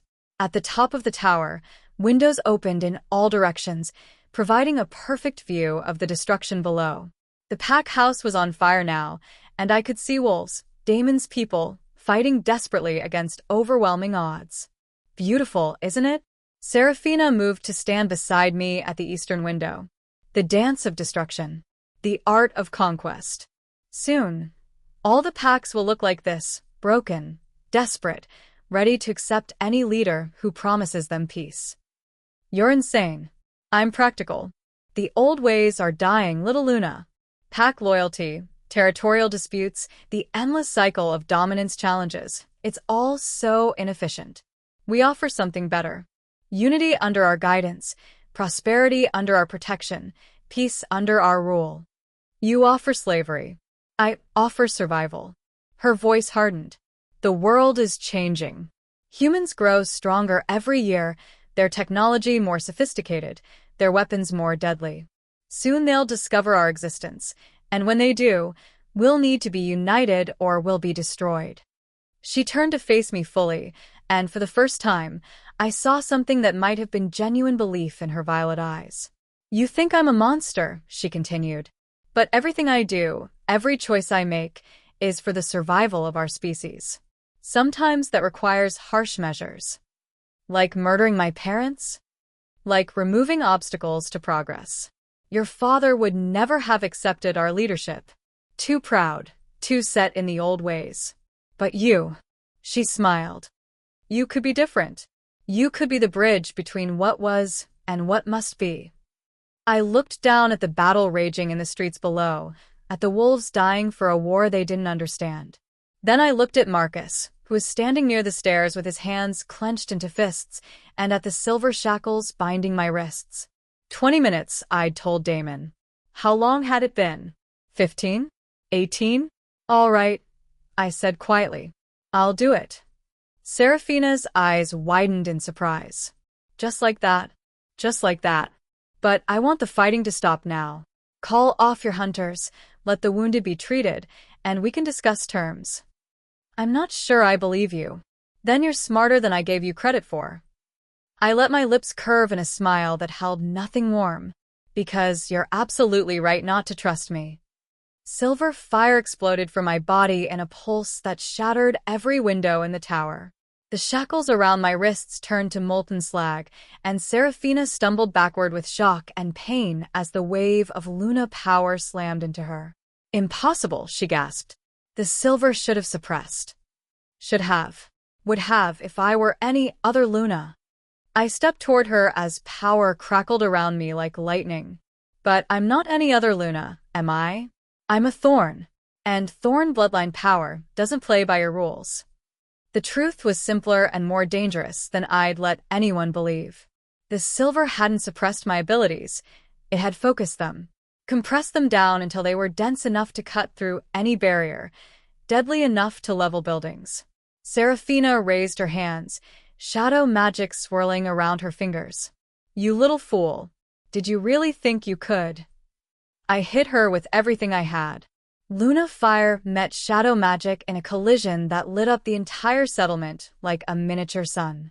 The tower shook on its foundations, and through the broken windows, I could hear the sounds of battle shifting as both sides stopped to stare at the light blazing from above. When the energy dissipated, Seraphina was on her knees, her perfect composure finally cracked. Blood trickled from her nose, and her violet eyes held something I'd never seen there before. Fear. This isn't over, she whispered. You're right, I agreed. It's just beginning. I raised my hand for the killing blow, but before I could strike, Marcus threw himself between us. Don't, he said desperately. Please.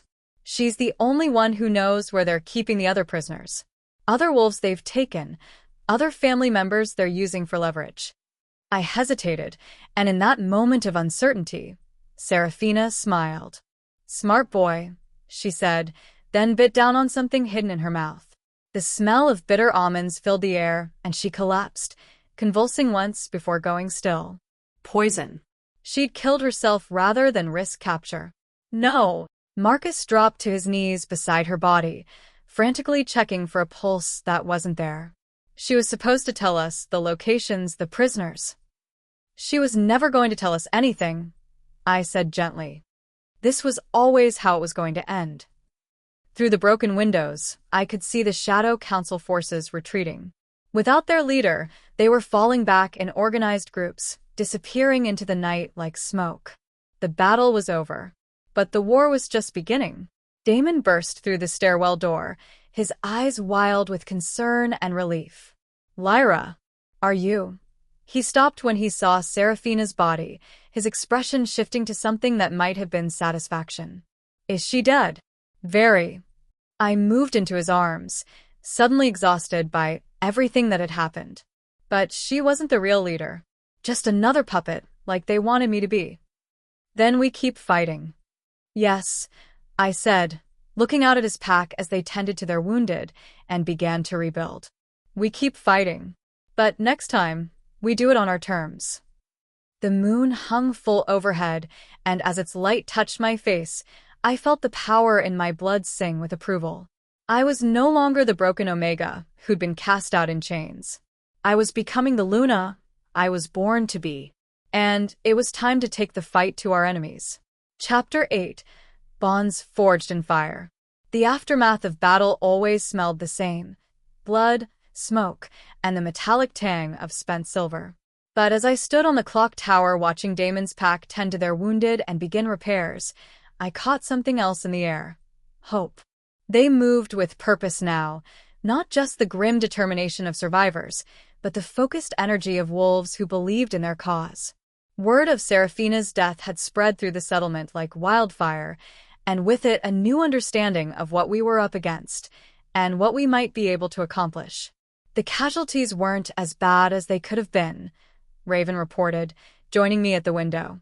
Her dark hair was singed and her clothes torn, but her eyes held a new respect when she looked at me. 7 wounded, none dead. Your distraction gave us the opening we needed to turn the tide.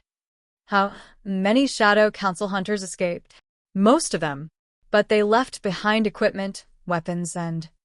She held up a communication device that looked far more advanced than anything I'd seen wolves use before. Intelligence. I took the device, turning it over in my hands. It was sleek, military-grade, and hummed with an energy that felt almost alien. This isn't wolf technology. No, it's not.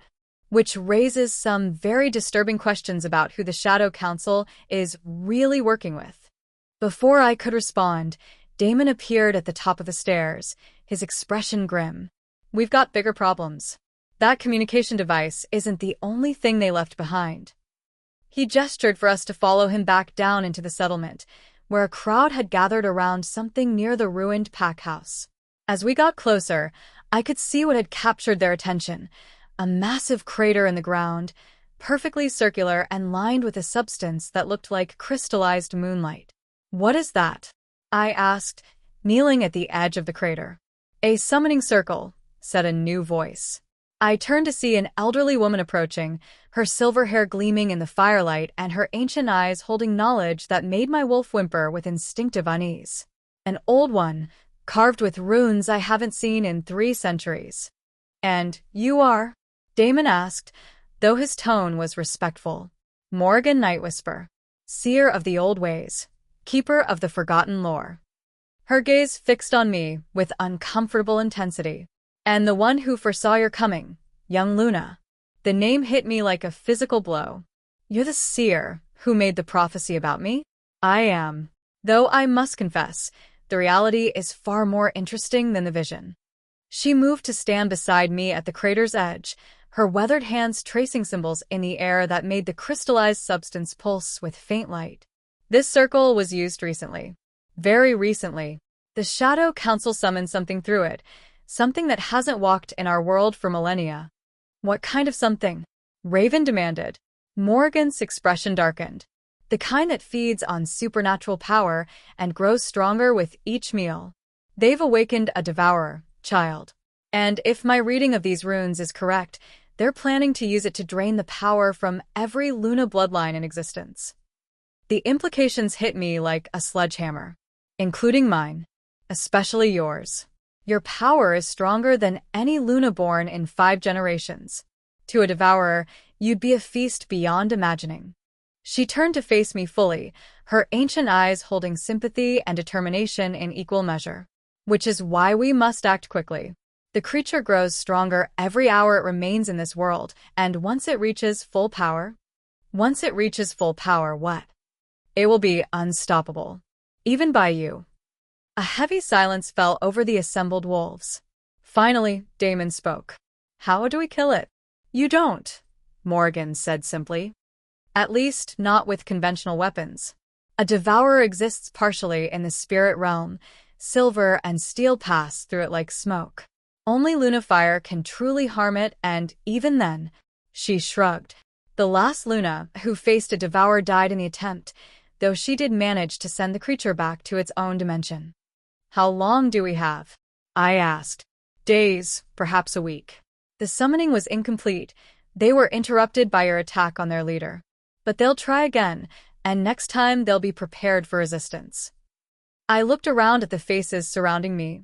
Damon with his storm gray eyes full of protective fury, Raven calculating odds and strategies, Kale radiating the steady support that had kept me grounded since our reunion, and dozens of Nightfall wolves who were looking to me for leadership.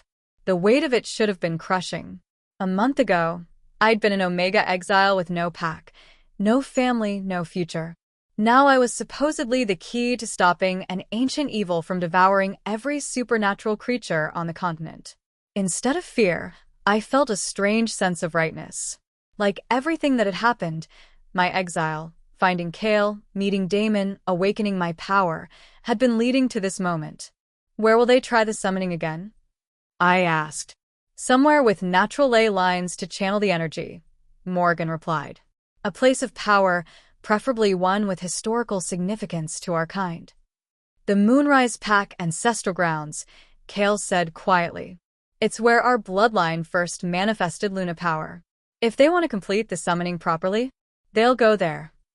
I nodded, pieces clicking into place in my mind. Which means we get there first and set a trap of our own. Lyra, Damon said carefully, you're talking about using yourself as bait again. Against something that specifically feeds on Luna power. I'm talking about ending this. I turned to face him, letting him see the determination in my eyes. The Shadow Council has been playing chess with our lives for years. They murdered my parents, framed my brother, destroyed entire packs, and turned us against each other while they consolidated power. I'm done reacting to their moves. It's time to make them react to ours. And if the Devourer kills you in the process? Then at least I'll die fighting instead of running. I reached for his hand, intertwining our fingers. But I don't plan on dying. I plan on sending that thing back where it came from and taking down anyone who stands in my way. His grip tightened on mine, and I felt the bond between us pulse with shared resolve. Then we do this together. Together, I agreed. If you're determined to attempt this madness, Morgan interrupted, you'll need more than determination and raw power. You'll need knowledge, training, and allies with abilities suited to fighting creatures from other dimensions. What kind of allies? Raven asked. The kind most wolves prefer to pretend don't exist. Witches. Fae. Dragons. Morgan's smile was sharp as winter starlight.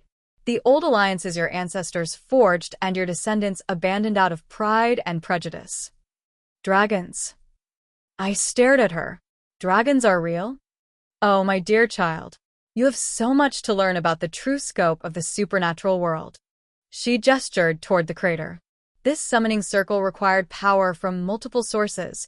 Wolf magic, witchcraft, fae glamour, and something else I can't quite identify. The Shadow Council has allies you haven't even dreamed of. Then we need allies of our own.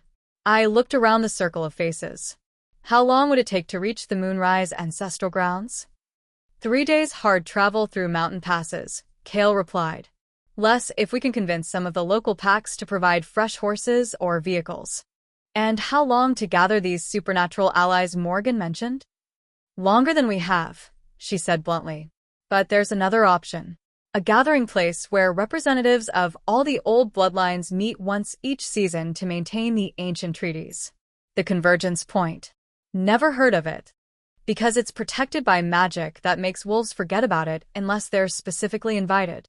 Morgan pulled a crystal pendant from beneath her robes, and immediately I felt a tugging sensation in my chest, like something was calling me northward. But Luna wolves are always welcome. More than welcome, they're expected. Expected for what? To lead. To unite. To become what you were born to be. She pressed the pendant into my hand, and the moment it touched my skin, knowledge flooded through me, images of a hidden valley where creatures of legend gathered, a place where the barriers between worlds grew thin, where power flowed like water and alliances were forged that could reshape the very fabric of reality. I gasped, staggering under the weight of sudden understanding. Damon's arms caught me, steadying me against his chest. What did you see? He asked. Everything, I breathed. The Convergence Point, the other races, the treaties our ancestors signed. I looked up at Morgan with new respect. You're not just a seer. You're a guardian. I am the last guardian, she corrected. The others died maintaining the barriers when the Shadow Council began their campaign to destabilize supernatural society. I've been waiting for a Luna strong enough to take up the burden. And you think that's me? I think you're the only chance we have left. She smiled, and for the first time since I'd met her, it held genuine warmth. But you won't face this alone. The pendant will guide you to the convergence point, and once there, you'll have access to allies and resources the Shadow Council can't even comprehend. What about the immediate threat? Raven interjected. This devourer, the incomplete summoning. How long before they try again? Long enough, Morgan said. The creature they partially summoned will need time to feed and grow stronger before they can use it as an anchor for the full ritual. That gives us perhaps 5 days. 5 days to travel to a mystical gathering place, convince legendary creatures to join our cause, learn to fight an interdimensional monster, and get back in time to stop the Shadow Council from completing their apocalyptic summoning. Damon's voice was dry. Simple. Nothing about this is simple, I said. But it's what needs to happen. I turned to address the assembled pack members. I won't ask any of you to follow me into this. You've already risked enough. With respect, Luna, interrupted one of the younger wolves, you don't get to make that choice for us. This is our fight too. Murmurs of agreement rippled through the crowd, and I felt something warm and powerful settle in my chest. Not just the Luna fire that had been growing stronger every day, but something deeper. The bond between an alpha, or in my case a Luna, and the wolves who chose to follow her. All right then, I said, raising my voice so everyone could hear. Here's what we're going to do. Kale, I need you to take a small team to the Moonrise Ancestral Grounds. Scout the area, set up defenses, and prepare for whatever the Shadow Council might try.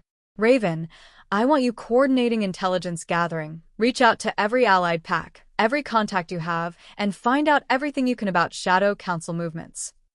And me? Damon asked. I smiled, feeling the bond between us strengthen with shared purpose. You're coming with me to the convergence point. If I'm going to convince dragons and fae to join our cause, I'll need an alpha with me who can negotiate from a position of strength. Dragons, he muttered. I still can't believe dragons are real. Believe it, Morgan said cheerfully. And pray they're in a good mood when you meet them. Dragon politics make wolf pack dynamics look like a children's tea party. As the crowd began to disperse, each group moving to carry out their assigned tasks, Damon pulled me aside. Are you sure about this? He asked quietly. Splitting up, trusting creatures we've never met, putting yourself in the center of a magical convergence with enemies who want to drain your power. I'm not sure about anything, I admitted. But I know we can't keep running from this. The Shadow Council has been operating in darkness for too long, manipulating us through fear and isolation. It's time to step into the light and show them what we're really capable of when we stand together. He was quiet for a moment, studying my face in the firelight. You've changed. Since that first night in the sanctuary, since your power awakened, you're becoming someone I barely recognize. Fear spiked through me. Is that a bad thing? No. His smile was soft and wondering. It's magnificent. You're becoming the Luna you were always meant to be, strong, confident, willing to risk everything for wolves you barely know. He cupped my face in his hands.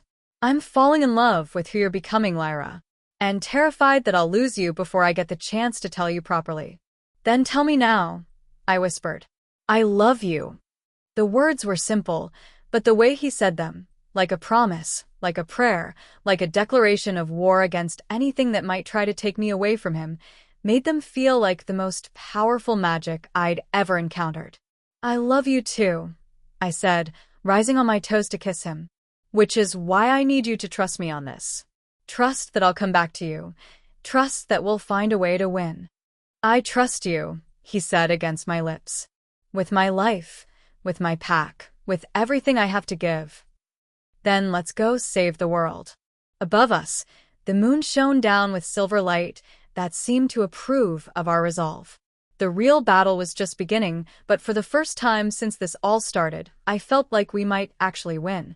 After all, we had something the Shadow Council didn't expect. We had hope. And sometimes, hope was the most dangerous weapon of all. Chapter 9, Where Legends Gather. The convergence point existed between heartbeats, in the space where dreams touched reality. Morrigan's crystal pendant had led us north through mountain passes that shouldn't have existed on any map, along paths that seemed to shift beneath our feet depending on our intentions.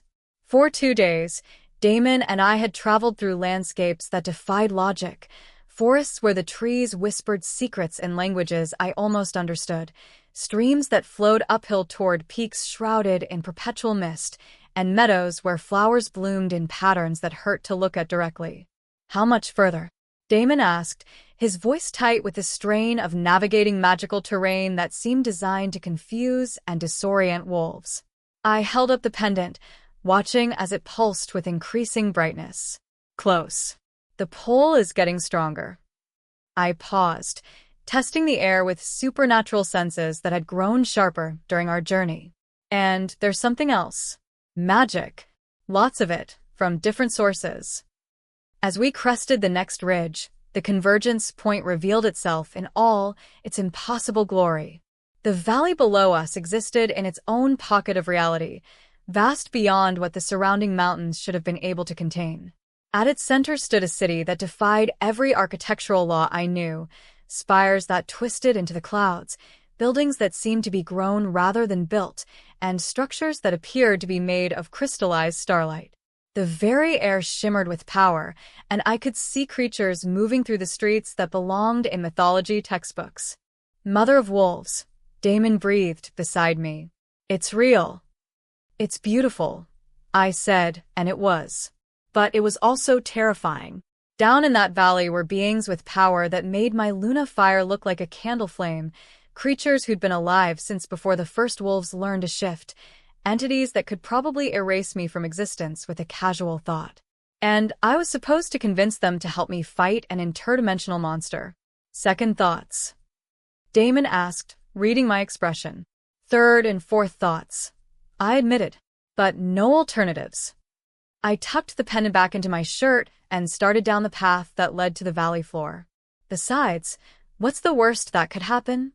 Please don't ask that question in a place where the answer might involve being transformed into a newt. Despite everything, I laughed. "Has anyone ever told you that you have a gift for putting things in perspective?" "It's one of my many charms."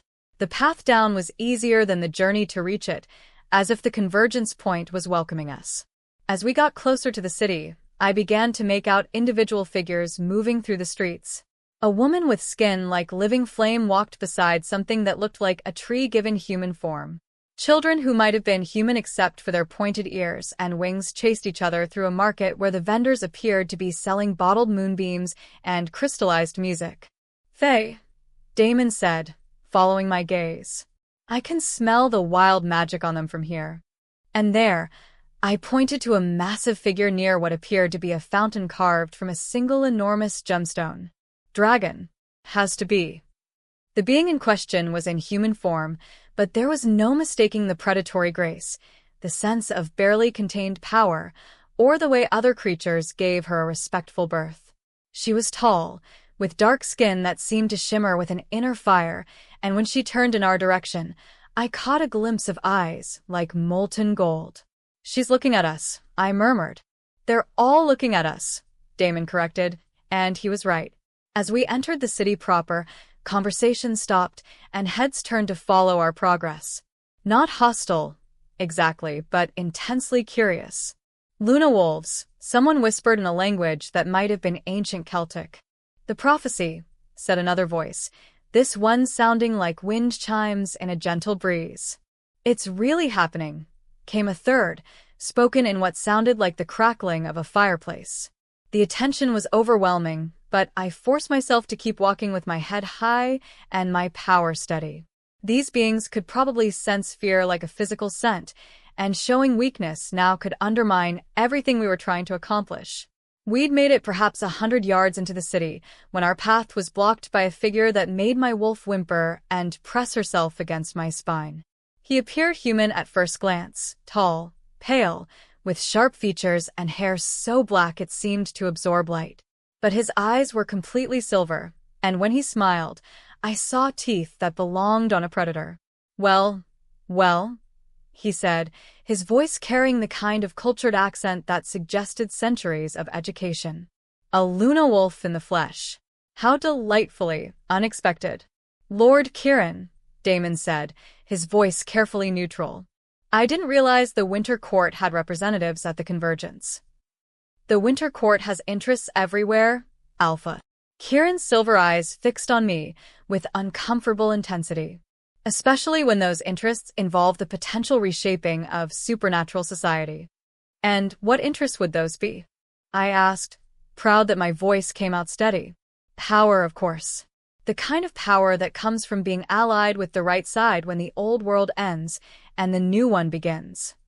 He circled us like a shark scenting blood. Tell me, little Luna, which side do you imagine you're on? The side that wants to protect innocent lives from creatures that shouldn't exist in our reality. How wonderfully naive. His laugh was like breaking ice. You think this is about good versus evil, don't you? Heroes and villains, right and wrong. He stopped directly in front of me. But what if I told you that the Shadow Council's goals might not be entirely without merit? I'd say you're trying to manipulate me, and I'm not interested. Everyone's trying to manipulate you, child. The question is whether you're wise enough to choose your manipulators carefully. Before I could respond, a new voice cut through the tension like a blade through silk. That's enough, Kieran. You're frightening our guests. The dragon I'd spotted earlier approached with the fluid grace of an apex predator. Up close, she was even more magnificent, easily 6 feet tall, with the kind of bone structure that suggested she could shift into something truly massive. Her dark skin did indeed shimmer with inner fire, and her golden eyes held intelligence older than most civilizations. Seraphine, Kieran said, inclining his head with what might have been respect. Still playing protector to lost causes, I see. Still playing games with forces you don't understand, I see. Her voice carried the hint of smoke and flame. Perhaps you should return to your court and leave the Luna to those who actually have her best interests at heart. The Fey Lord's silver eyes narrowed. This isn't over. It never is with your kind.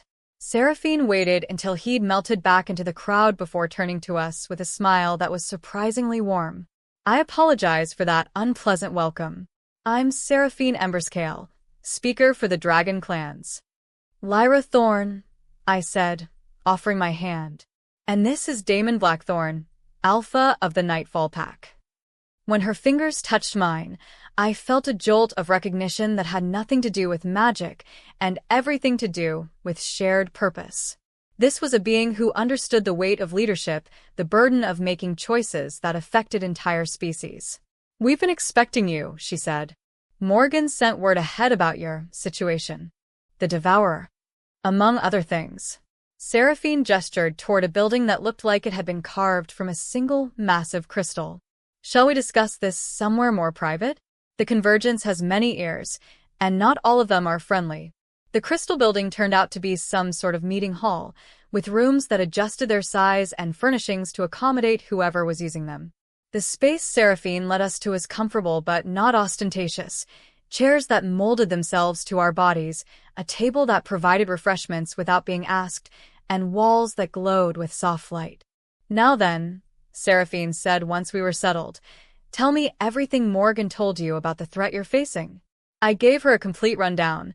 The Shadow Council's campaign against Luna bloodlines, the incomplete summoning, the Devourer that was feeding and growing stronger every hour, and our desperate plan to stop the full ritual before it could be completed. When I finished, she was quiet for a long moment, her golden eyes distant with thought. A Devourer, she said finally. I haven't heard that name spoken in 300 years. The last time one was summoned into this reality, it took the combined power of 5 Luna bloodlines to send it back, and 3 of them died in the process. Morgan mentioned that. I said. But she also said you might be able to help. The dragons have long memories, and we remember the old alliances. Yes, we can help. But you need to understand what you're asking. She leaned forward, her expression grave. Fighting a Devourer isn't like battling other supernatural creatures. It exists partially in the spirit realm, which means conventional weapons are useless. Only certain types of magic can harm it. Luna Fire, Dragon Flame, High Fey Glamour, and a few others. So, we'll have magical support, Damon said. That's good news. It would be, if the creature remained in its current weakened state, but a fully manifested devourer. She shook her head. It becomes a force of nature. Hurricanes flee from it. Earthquakes hide in its presence. The very fabric of reality bends around it. Then we make sure it doesn't reach full manifestation, I said. We hit them before they can complete the ritual. That would be ideal. But even if you succeed in stopping the summoning, you'll still have to deal with the creature that's already partially in our world. It won't simply go away on its own. What do you recommend? A coordinated assault using representatives from multiple supernatural races.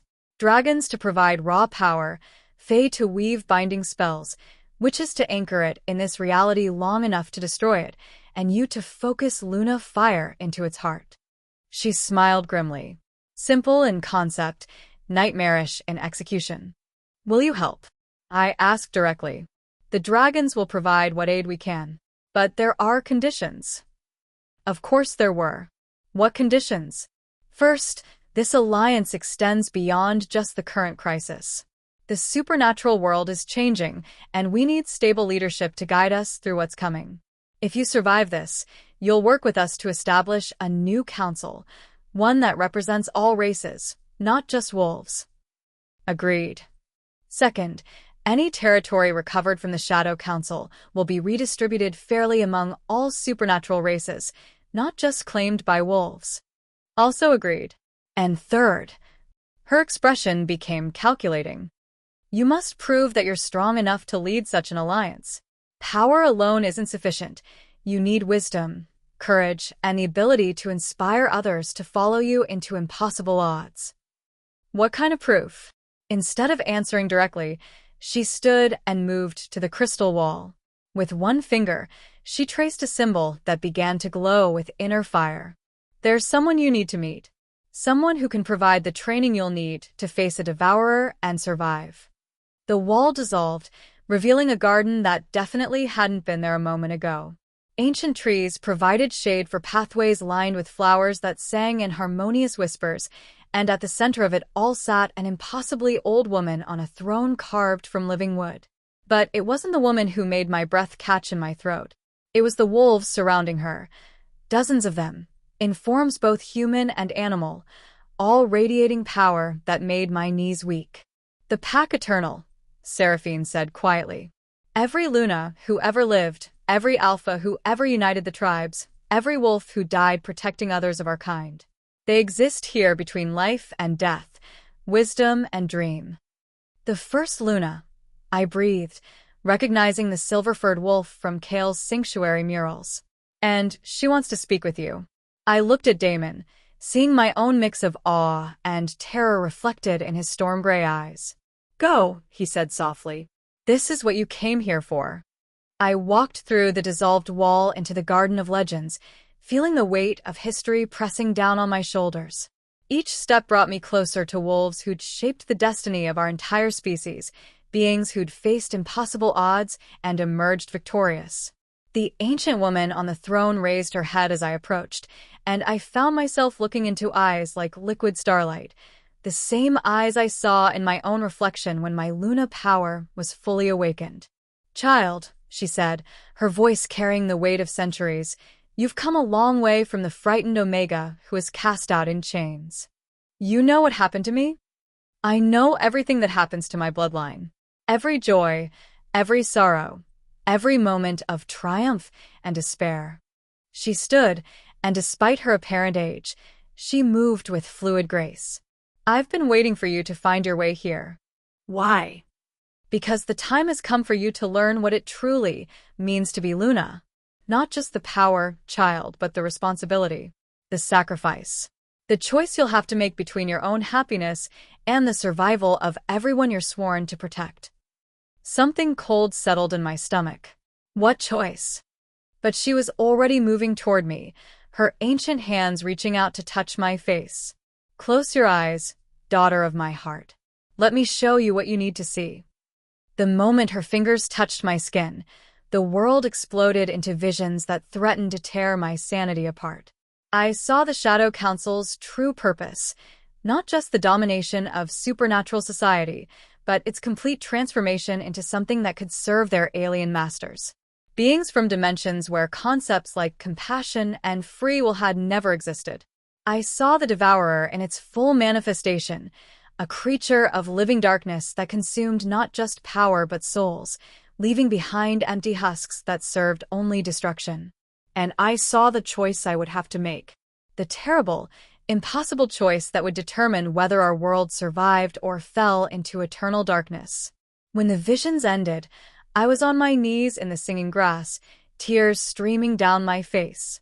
"Now you understand," the first Luna said gently. "The burden every true Luna carries.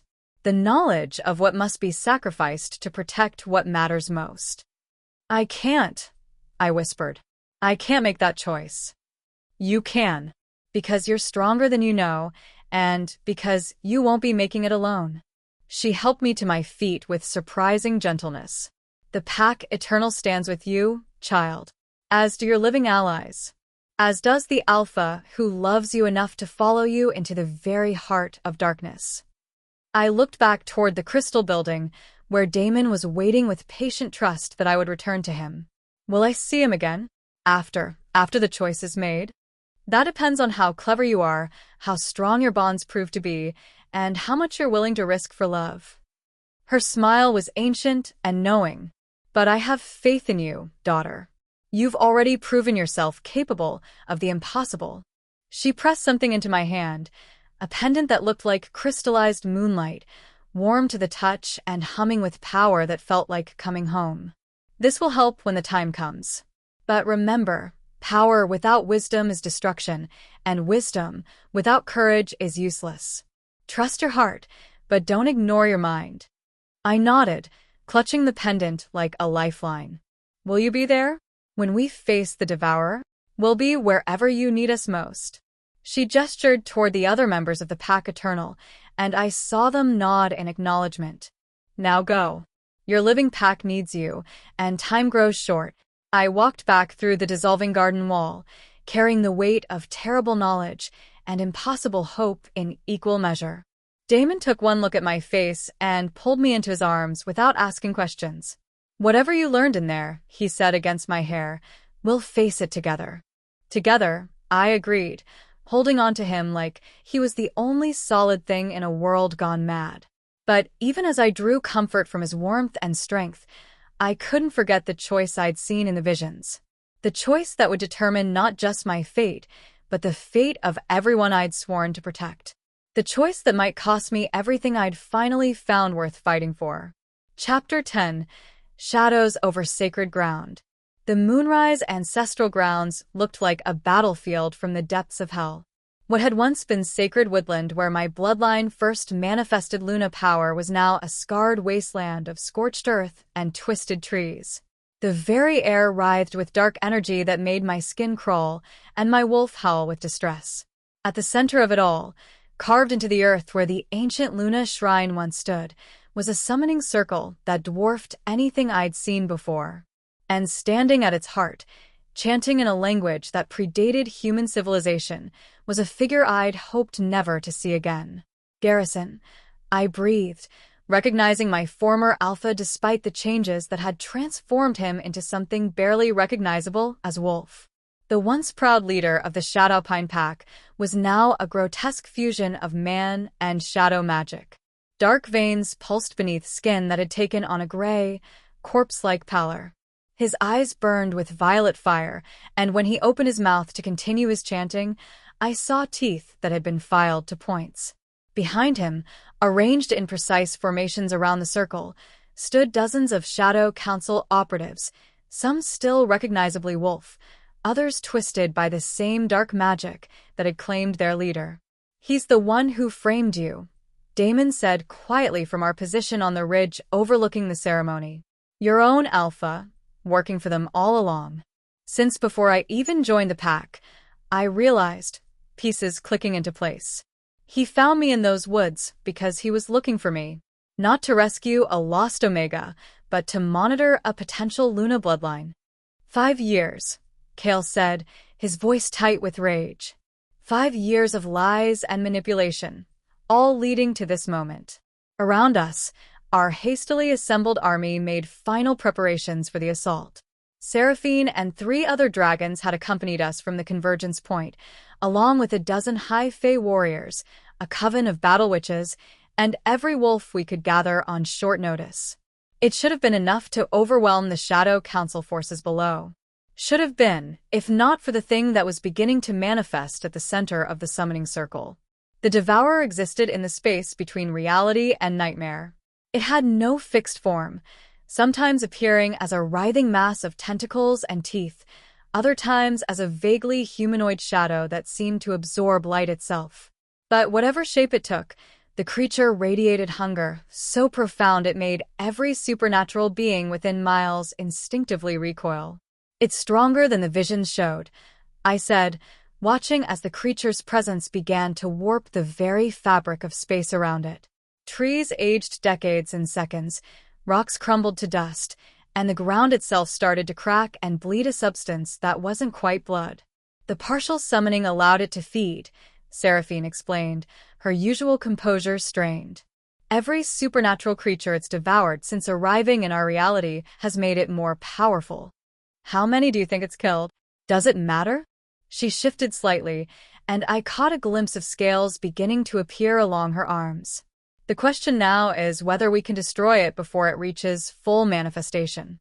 Below us, Garrison's chanting reached a crescendo.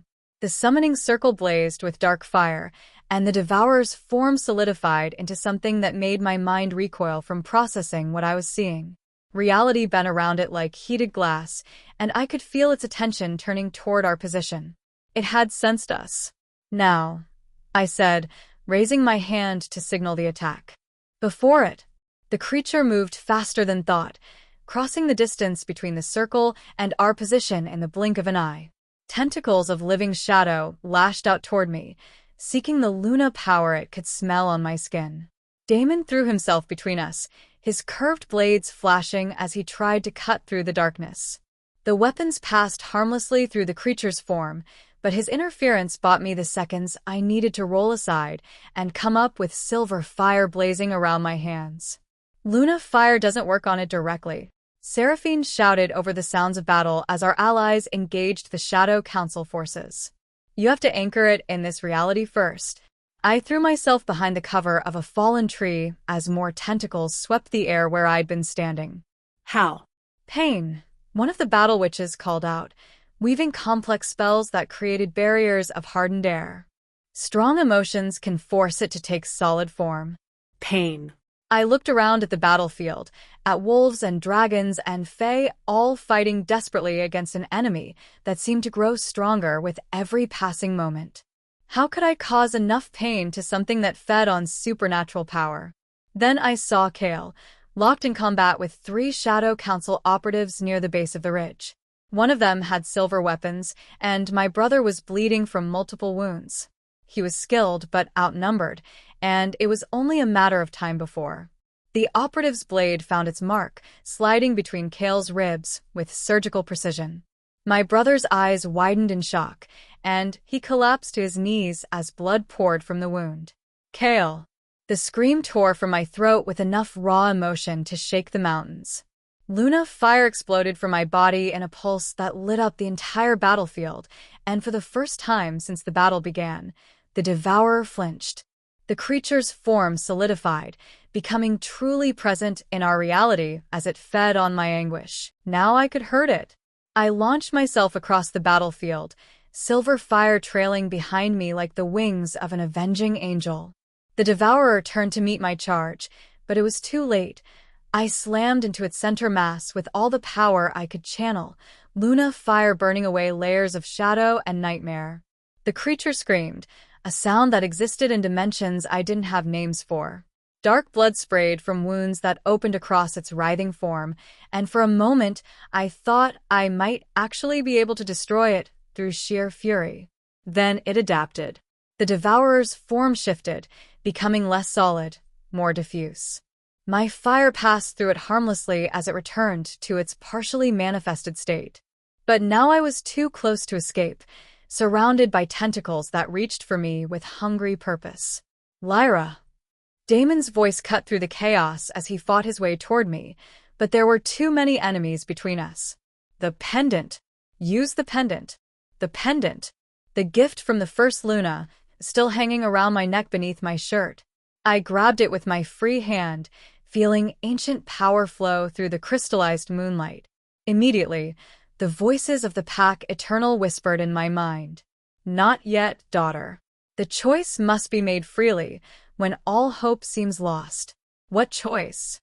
I demanded, blasting another tentacle away from my throat. Tell me what I need to do. You know what must be done. The first Luna's voice was sad but certain. The same choice every Luna before you has faced.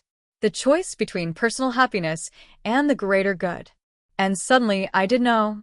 The visions I'd been shown at the convergence point snapped into perfect, terrible clarity. To destroy a devourer, you had to feed it something more powerful than supernatural energy. You had to give it a soul freely offered, a life willingly sacrificed with enough love and determination to poison its very essence. A Luna's life. No, I thought desperately.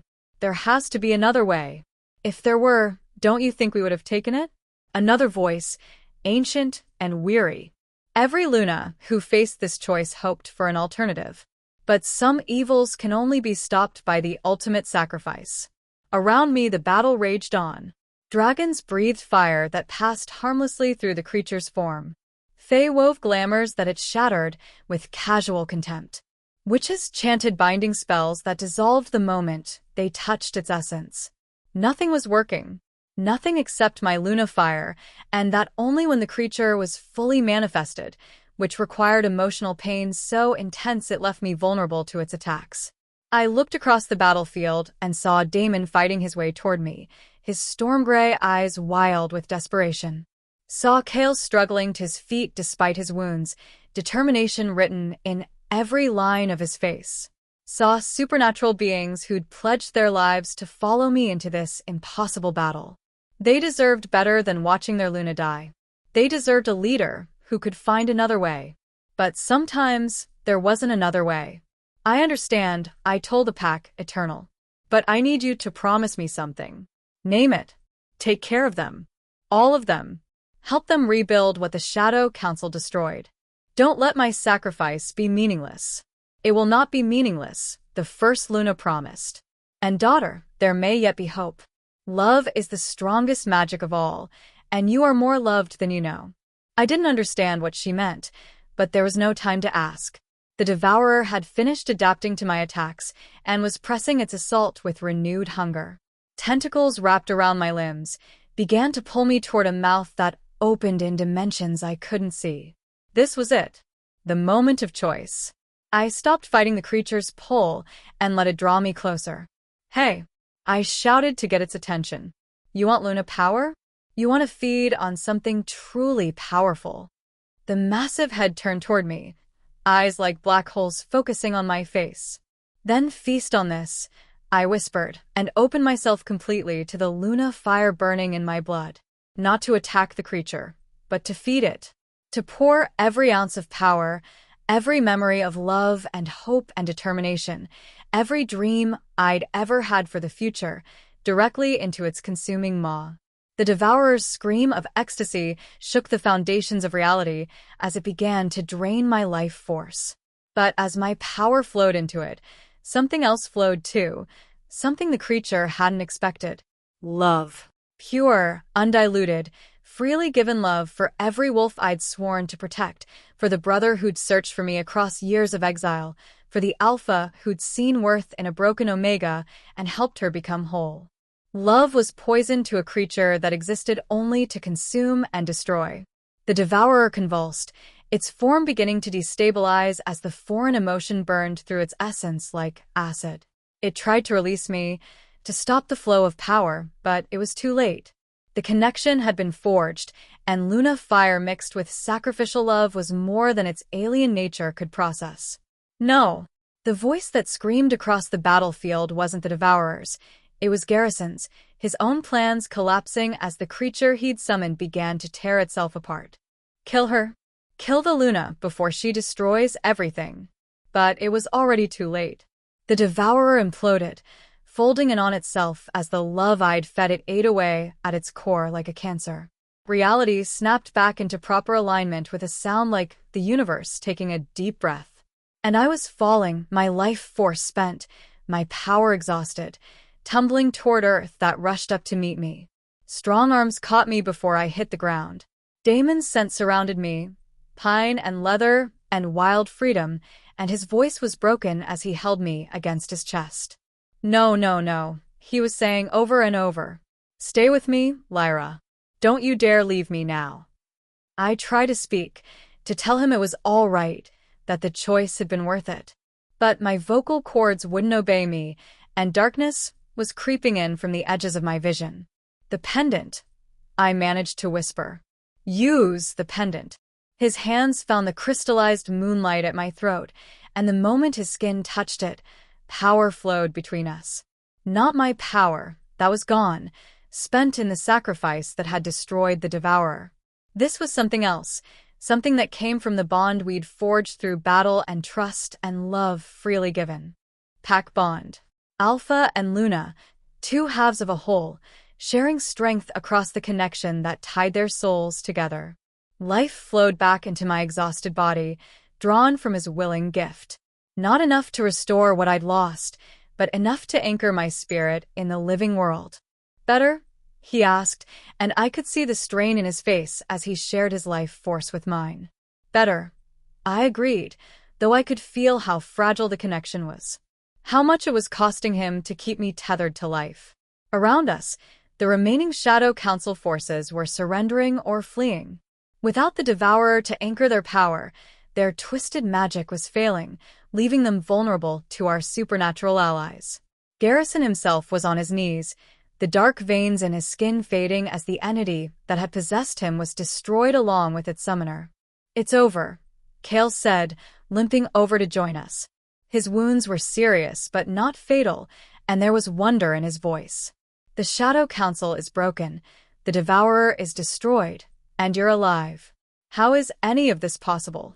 I looked down at the pendant still glowing against my chest, feeling the presence of the pack eternal like warmth in my soul. Love, I said simply. The strongest magic of all. As if in response to my words, the pendant pulsed brighter, and I felt something I'd thought was lost forever beginning to regenerate in my chest. Not the same wild Luna fire I'd sacrificed, but something new. Something tempered by sacrifice and strengthened by the bonds I'd forged with wolves who'd chosen to follow me not from duty, but from love. I was still Luna, different than before, changed by what I'd experienced, but still the leader my people needed. And I had something the Shadow Council had never possessed, something that would help us rebuild the supernatural world into something better than what had come before. I had a family. Come on, I said, letting Damon help me to my feet. We have work to do. The moon shone down on the scarred battlefield, and in its light, I could see the future we were going to build together. It was going to be magnificent. Chapter 11. Bonds Beyond Breaking.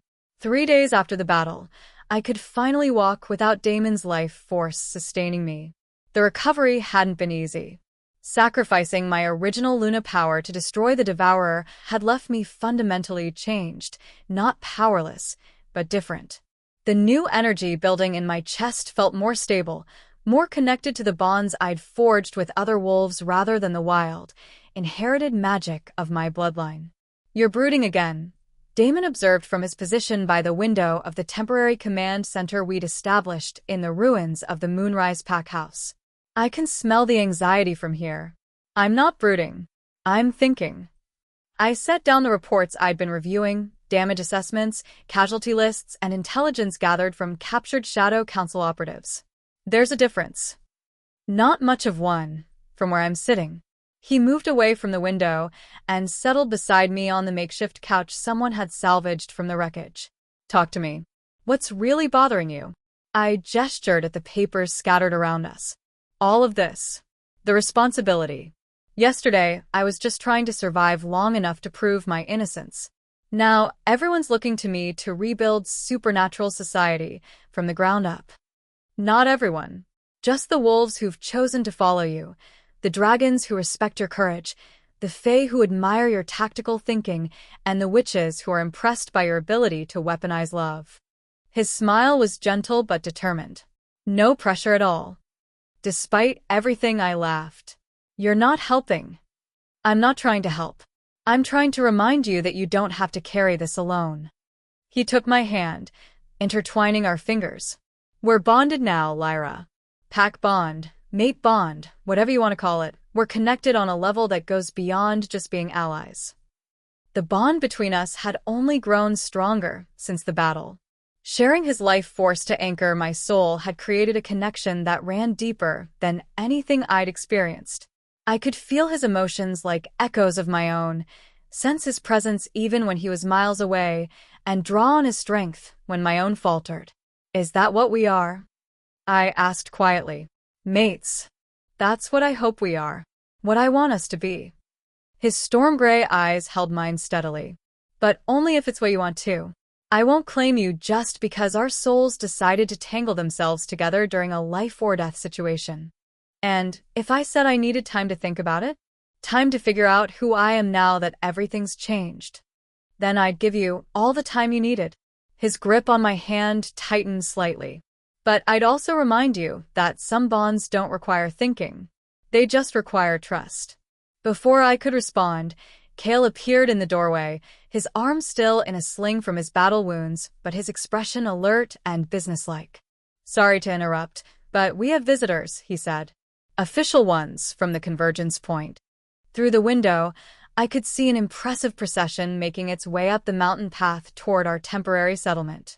Dragons in human form walked beside high Fae nobles, while representatives from various witch covens rode in carriages that defied several laws of physics. At the head of the procession, I recognized Seraphine's distinctive silhouette. The new supernatural council, I realized. They're here to formalize the alliance. And to discuss what comes next, Cale added. Seraphine mentioned something about territory agreements and leadership structures. I stood, automatically smoothing down my clothes despite the fact that nothing I owned had survived the battle intact. I suppose I should meet with them. We should meet with them, Damon corrected, rising to stand beside me. Like I said, you don't have to do this alone. The formal meeting took place in what had once been the Moonrise Pack's Great Hall. Most of the roof was gone and half the walls were cracked, but the space still held the kind of ceremonial weight that made it appropriate for historic negotiations. Seraphine led the delegation, with representatives from a dozen different supernatural races arranged behind her in careful order of precedence. The political implications alone were staggering. This was the first time in centuries that so many different species had gathered for peaceful talks. Luna Thorne, Seraphine said formally, inclining her head in a gesture of respect that still maintained her dignity as an equal. On behalf of the Convergence Council, I offer congratulations on your victory and gratitude for your sacrifice. Thank you, I replied, falling back on diplomatic instincts I didn't remember learning. Though the victory belongs to all of us.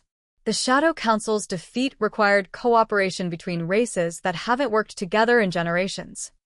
Indeed. Which brings us to why we're here.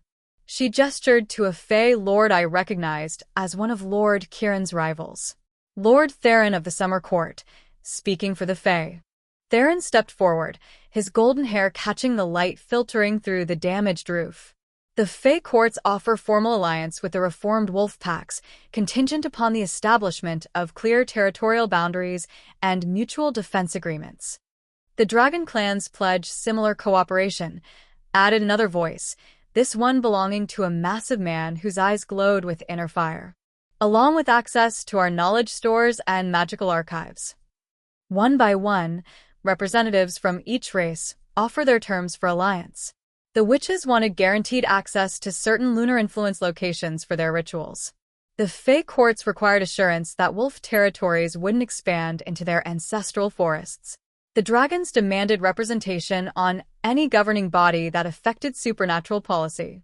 All reasonable requests. All completely overwhelming for someone who'd been a pack exile just weeks ago. These are generous offers, I said when the last representative had finished speaking. But I think there may be some confusion about my role in all this.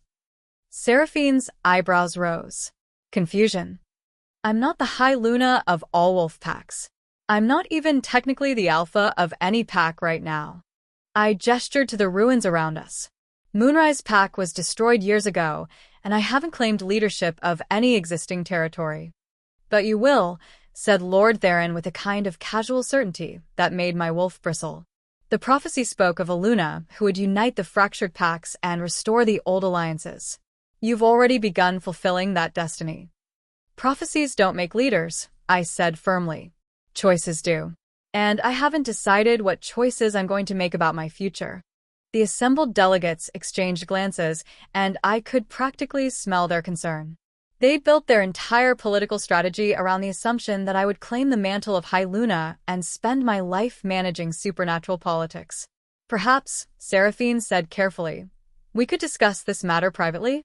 There may be aspects of the situation that require delicate handling. I was about to agree when another voice cut through the diplomatic tension like a blade. There's nothing delicate about it. She's afraid. Everyone turned to see Marcus standing in the doorway, no longer the conflicted young wolf who'd betrayed us under duress. His green eyes held a clarity that spoke of someone who'd found his purpose after losing everything that mattered. Marcus, Damon growled, his hand moving instinctively toward his weapons. What are you doing here? Telling the truth nobody else wants to say. Marcus stepped into the hall, his posture respectful but unashamed. Lyra's afraid that accepting leadership means losing the freedom she just discovered. She's afraid that becoming High Luna will turn her into another political chess piece, just like the Shadow Council wanted. That's enough, I said quietly, but he continued as if he hadn't heard. She's also afraid that the responsibility will change her, make her into someone who has to choose politics over personal connections. His gaze found mine. She's afraid that accepting her destiny means losing the love she finally found. The words hit me like a physical blow, not because they were cruel, but because they were true. Ever since the battle, I'd been wrestling with the knowledge that High Luna wasn't just a title, it was a lifetime commitment to putting the needs of all supernatural races above my own desires. Is that accurate? Seraphine asked gently. I looked around the ruined hall, at the faces watching me with mixtures of hope and concern and political calculation. Then I looked at Damon, whose storm gray eyes held nothing but patient support. Yes, I said simply. That's exactly what I'm afraid of. Then perhaps, said a new voice, you need to reconsider what leadership actually means. Morrigan Night Whisper stepped out of the shadows near the back of the hall, moving with the fluid grace of someone who existed partially outside normal reality.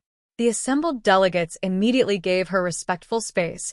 Her reputation as the last guardian clearly preceded her. Morrigan, I said, relief flooding through me. I didn't know you were coming. I go where I'm needed, child. And right now, you need someone to explain why your fears are both justified and irrelevant. She moved to stand beside me, her ancient presence somehow making the political weight in the room feel less suffocating. Tell me, what do you think leadership is? Responsibility. Making decisions that affect thousands of lives. Sacrificing personal happiness for the greater good. And where did you learn this definition? I paused, thinking. From watching other leaders, I suppose. Alphas who ruled through dominance, council members who played political games, shadow council operatives who manipulated others for their own ends. Exactly. You've learned to equate leadership with loss of self, because that's the only model you've been shown. Her smile was knowing. But there's another way to lead, child. One that your own actions have already demonstrated. What do you mean? How did you defeat the Devourer? I sacrificed my power to. No. How did you really defeat it? I frowned, replaying the battle in my memory. I fed it love. The love I felt for everyone I was trying to protect. And where did that love come from? From a sense of duty? From political obligation? No. It came from. I stopped, understanding beginning to dawn. It came from personal connections. From bonds I'd chosen to forge. Exactly. Your strength as a leader doesn't come from setting aside your personal desires. It comes from the fact that your personal desires align with protecting the people you care about. Morgan gestured to the assembled delegates. These beings don't want a High Luna who rules from cold duty. They want one who leads from love. But what about the politics? The territorial disputes, the resource allocation, the 1,000 decisions that have nothing to do with personal connections. You delegate, Damon said, speaking up for the first time since the negotiations began. You build a council of advisors you trust, you establish systems that don't require micromanagement, and you focus on the aspects of leadership that actually matter to you. Which are protecting people, building bridges between communities that have been isolated too long, making sure no one else has to experience what you went through. His smile was soft and understanding. Being the Luna who gives other wolves permission to be their authentic selves instead of forcing them into predetermined roles. I looked around the room again, but this time I saw something different. Not politicians waiting to use me for their own ends, but potential allies who genuinely wanted to build something better than what had come before. If I agreed to this, I said slowly, if I accepted the role of High Luna, what would that actually look like day to day? Meetings, Lord Theron said honestly. Lots of meetings. Diplomatic functions. Ceremonial appearances. Dispute resolution. Territory inspections, added the dragon representative. Resource negotiations. Emergency response coordination. Sounds thrilling, I muttered. It also means, Seraphine said quietly, having the power to reshape supernatural society according to your vision. The authority to ensure that no future Luna is cast out for political convenience, that no pack is manipulated by secret conspiracies, that the bonds between races are built on mutual respect rather than fear. And, Morgan added with a knowing smile, it means having a legitimate reason to claim this territory as your seat of power, rebuild the Moonrise Pack according to your ideals, and establish your mate bond with the alpha of your choosing. I felt Damon's attention sharpen beside me. My mate bond. High Luna tradition, she explained cheerfully. The leader of all supernatural wolves requires a partner capable of sharing the political and magical burden. Someone who can represent her interests when she's unavailable, provide emotional support during difficult decisions, and serve as co-ruler of her personal territory. Co-ruler, I repeated. Equal partners in all things, Seraphine confirmed. The High Luna's mate isn't a consort or a political trophy. He's her true partner in leadership. I turned to look at Damon, seeing my own growing excitement reflected in his storm gray eyes. What do you think? I asked him. Ready to help me reshape this supernatural world? I think, he said, pulling me close enough to feel the warmth of his body against mine, that you've been ready for this from the moment you chose love over fear in that battle. The only question is whether you're ready to trust yourself. I closed my eyes and reached for the new power growing in my chest, not the wild Luna fire of my bloodline, but something steadier and stronger. Power built on choices rather than inheritance, on bonds freely forged rather than obligations imposed by birth. It felt right. It felt like home. All right, I said, opening my eyes to meet the expectant gazes of the assembled delegates. Let's talk terms. The negotiations lasted until well past midnight, but by dawn we had the framework for a new supernatural society. One based on cooperation rather than dominance, mutual support rather than territorial competition, and leadership that served its people rather than the other way around. And at the center of it all, binding it together with bonds forged in battle and tempered by sacrifice, was a love story that had started with an exiled Omega and an Alpha who saw potential where others saw only broken dreams.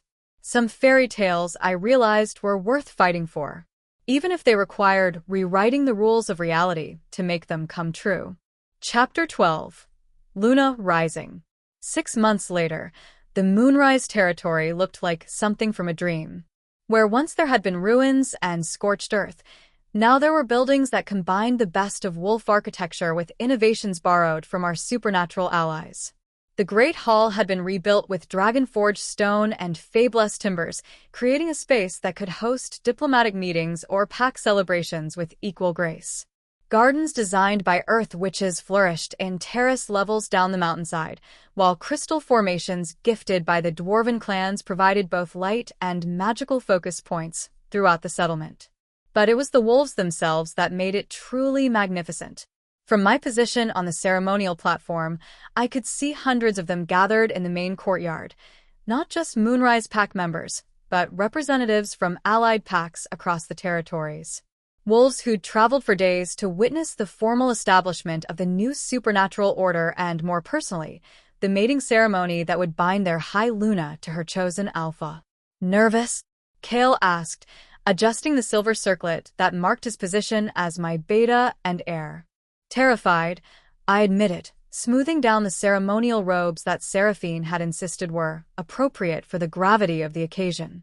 The fabric was white silk shot through with silver thread that seemed to move with its own inner light, and wearing it made me feel like I was dressing up as someone far more important than I actually was. Good, he said with a grin. If you weren't nervous, I'd be worried you weren't taking this seriously enough.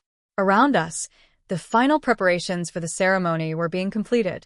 Morgan directed the placement of ritual elements with the authority of someone who'd overseen such events for centuries. Dragon flame torches were lit in precise patterns around the courtyard, while Fey musicians tuned instruments that seemed to be made of crystallized music. Even the weather was cooperating. The autumn evening was crisp but not cold, with a full moon hanging overhead like a blessing. 5 minutes, announced one of Raven's assistants, appearing at my elbow with the kind of efficient competence that had made her invaluable as our diplomatic coordinator. The representatives are all seated, the ceremonial elements are in place, and...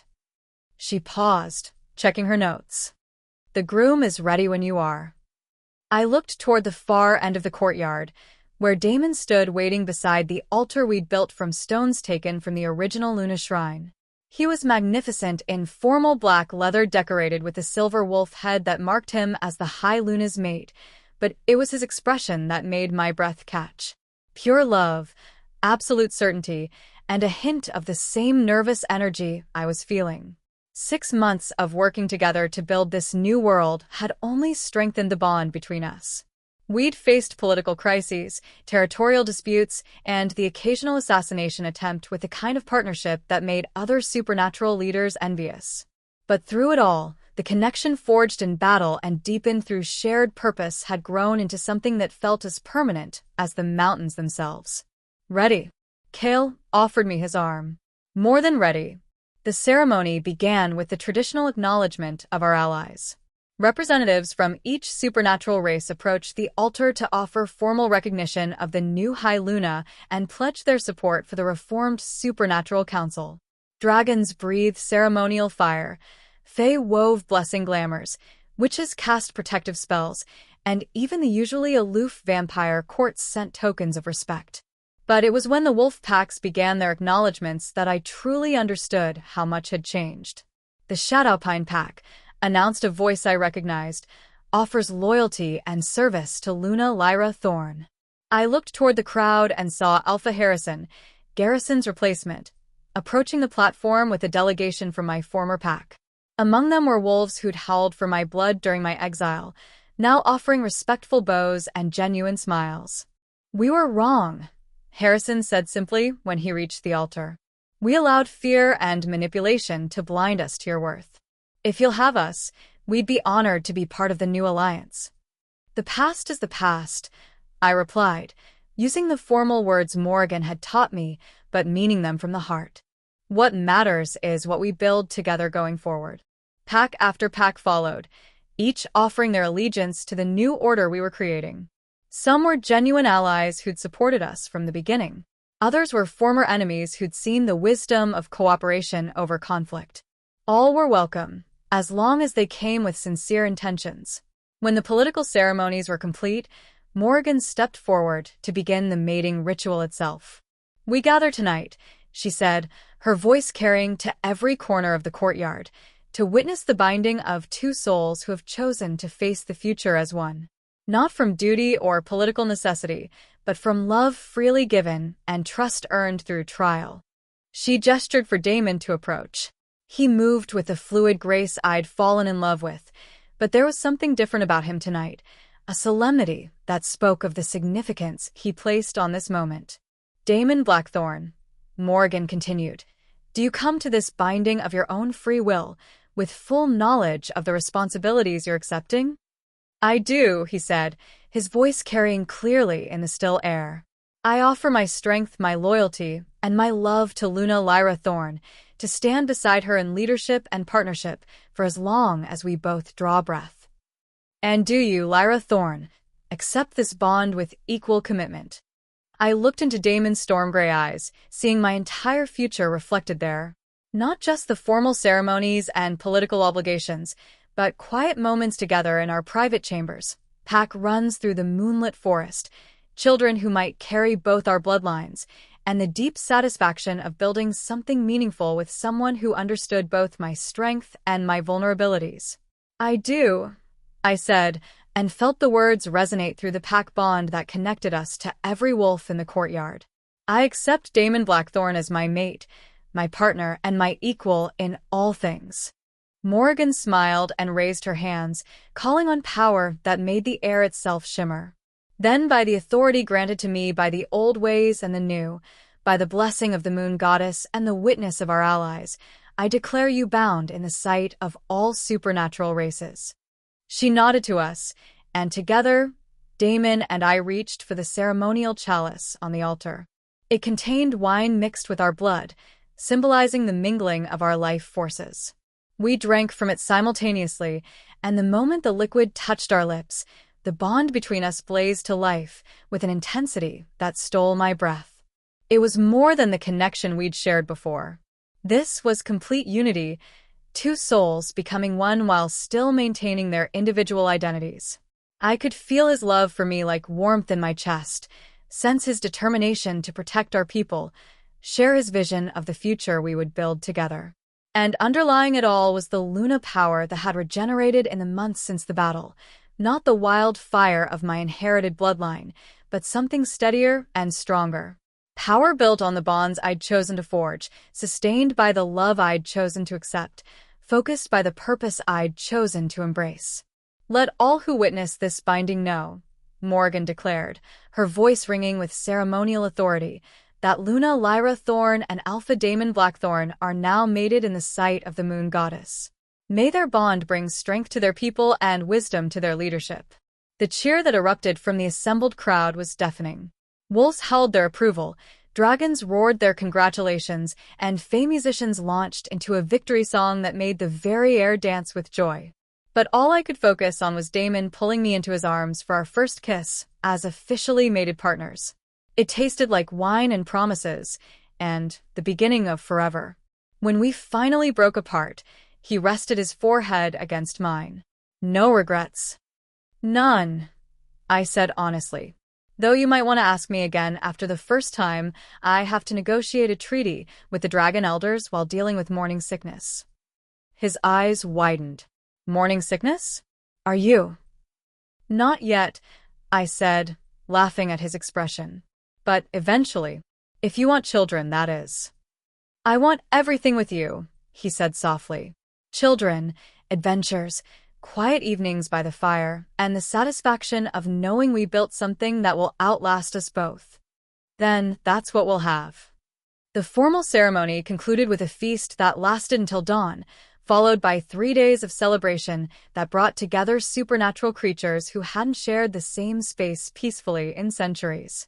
I danced with dragon lords, shared stories with Fey nobles, and received blessings from witch elders who remembered the old alliance songs. But it was the quiet moments with my new pack that meant the most. Watching young wolves who'd grown up in the shadow of the Shadow Council's influence learn to trust their own instincts. Seeing former enemies work together on construction projects and patrol schedules. Hearing laughter echo through halls that had once known only fear and manipulation. On the 4th day after the ceremony, when the last of the visitors had departed and the territory had settled into its new routine, I found myself back on the ridge where Kale and I had first seen the scope of the destruction the Shadow Council had wrought. The view was different now. Instead of ruins and scorched earth, I looked down on a thriving community that represented the best of what supernatural cooperation could accomplish. Gardens flourished, Children played safely in courtyards protected by ancient wards, and the sound of hammers and saws spoke of continued growth and improvement. Admiring your handiwork? Damon asked, joining me at the ridge's edge. Our handiwork, I corrected. I couldn't have done any of this without you. You could have, he said with quiet certainty. You would have found another way, made different allies, built something equally magnificent. That's who you are, Lyra. Someone who creates hope where others see only destruction. I leaned against his side, drawing comfort from his solid warmth. Do you think we'll be able to hold it together? This alliance we've built. I think we'll face challenges. There will be territorial disputes, resource conflicts, political disagreements that threaten to tear apart everything we've accomplished. He wrapped his arms around me from behind. But I also think we've built something stronger than politics. We've given supernatural beings a reason to believe in cooperation over conflict. And if that's not enough, then we'll adapt. We'll find new solutions, build new bridges, remind everyone why we're stronger together than apart. His lips found the mark on my neck where our mating bite had sealed the bond between us. That's what leaders do, after all. They don't just create solutions, they inspire others to find their own.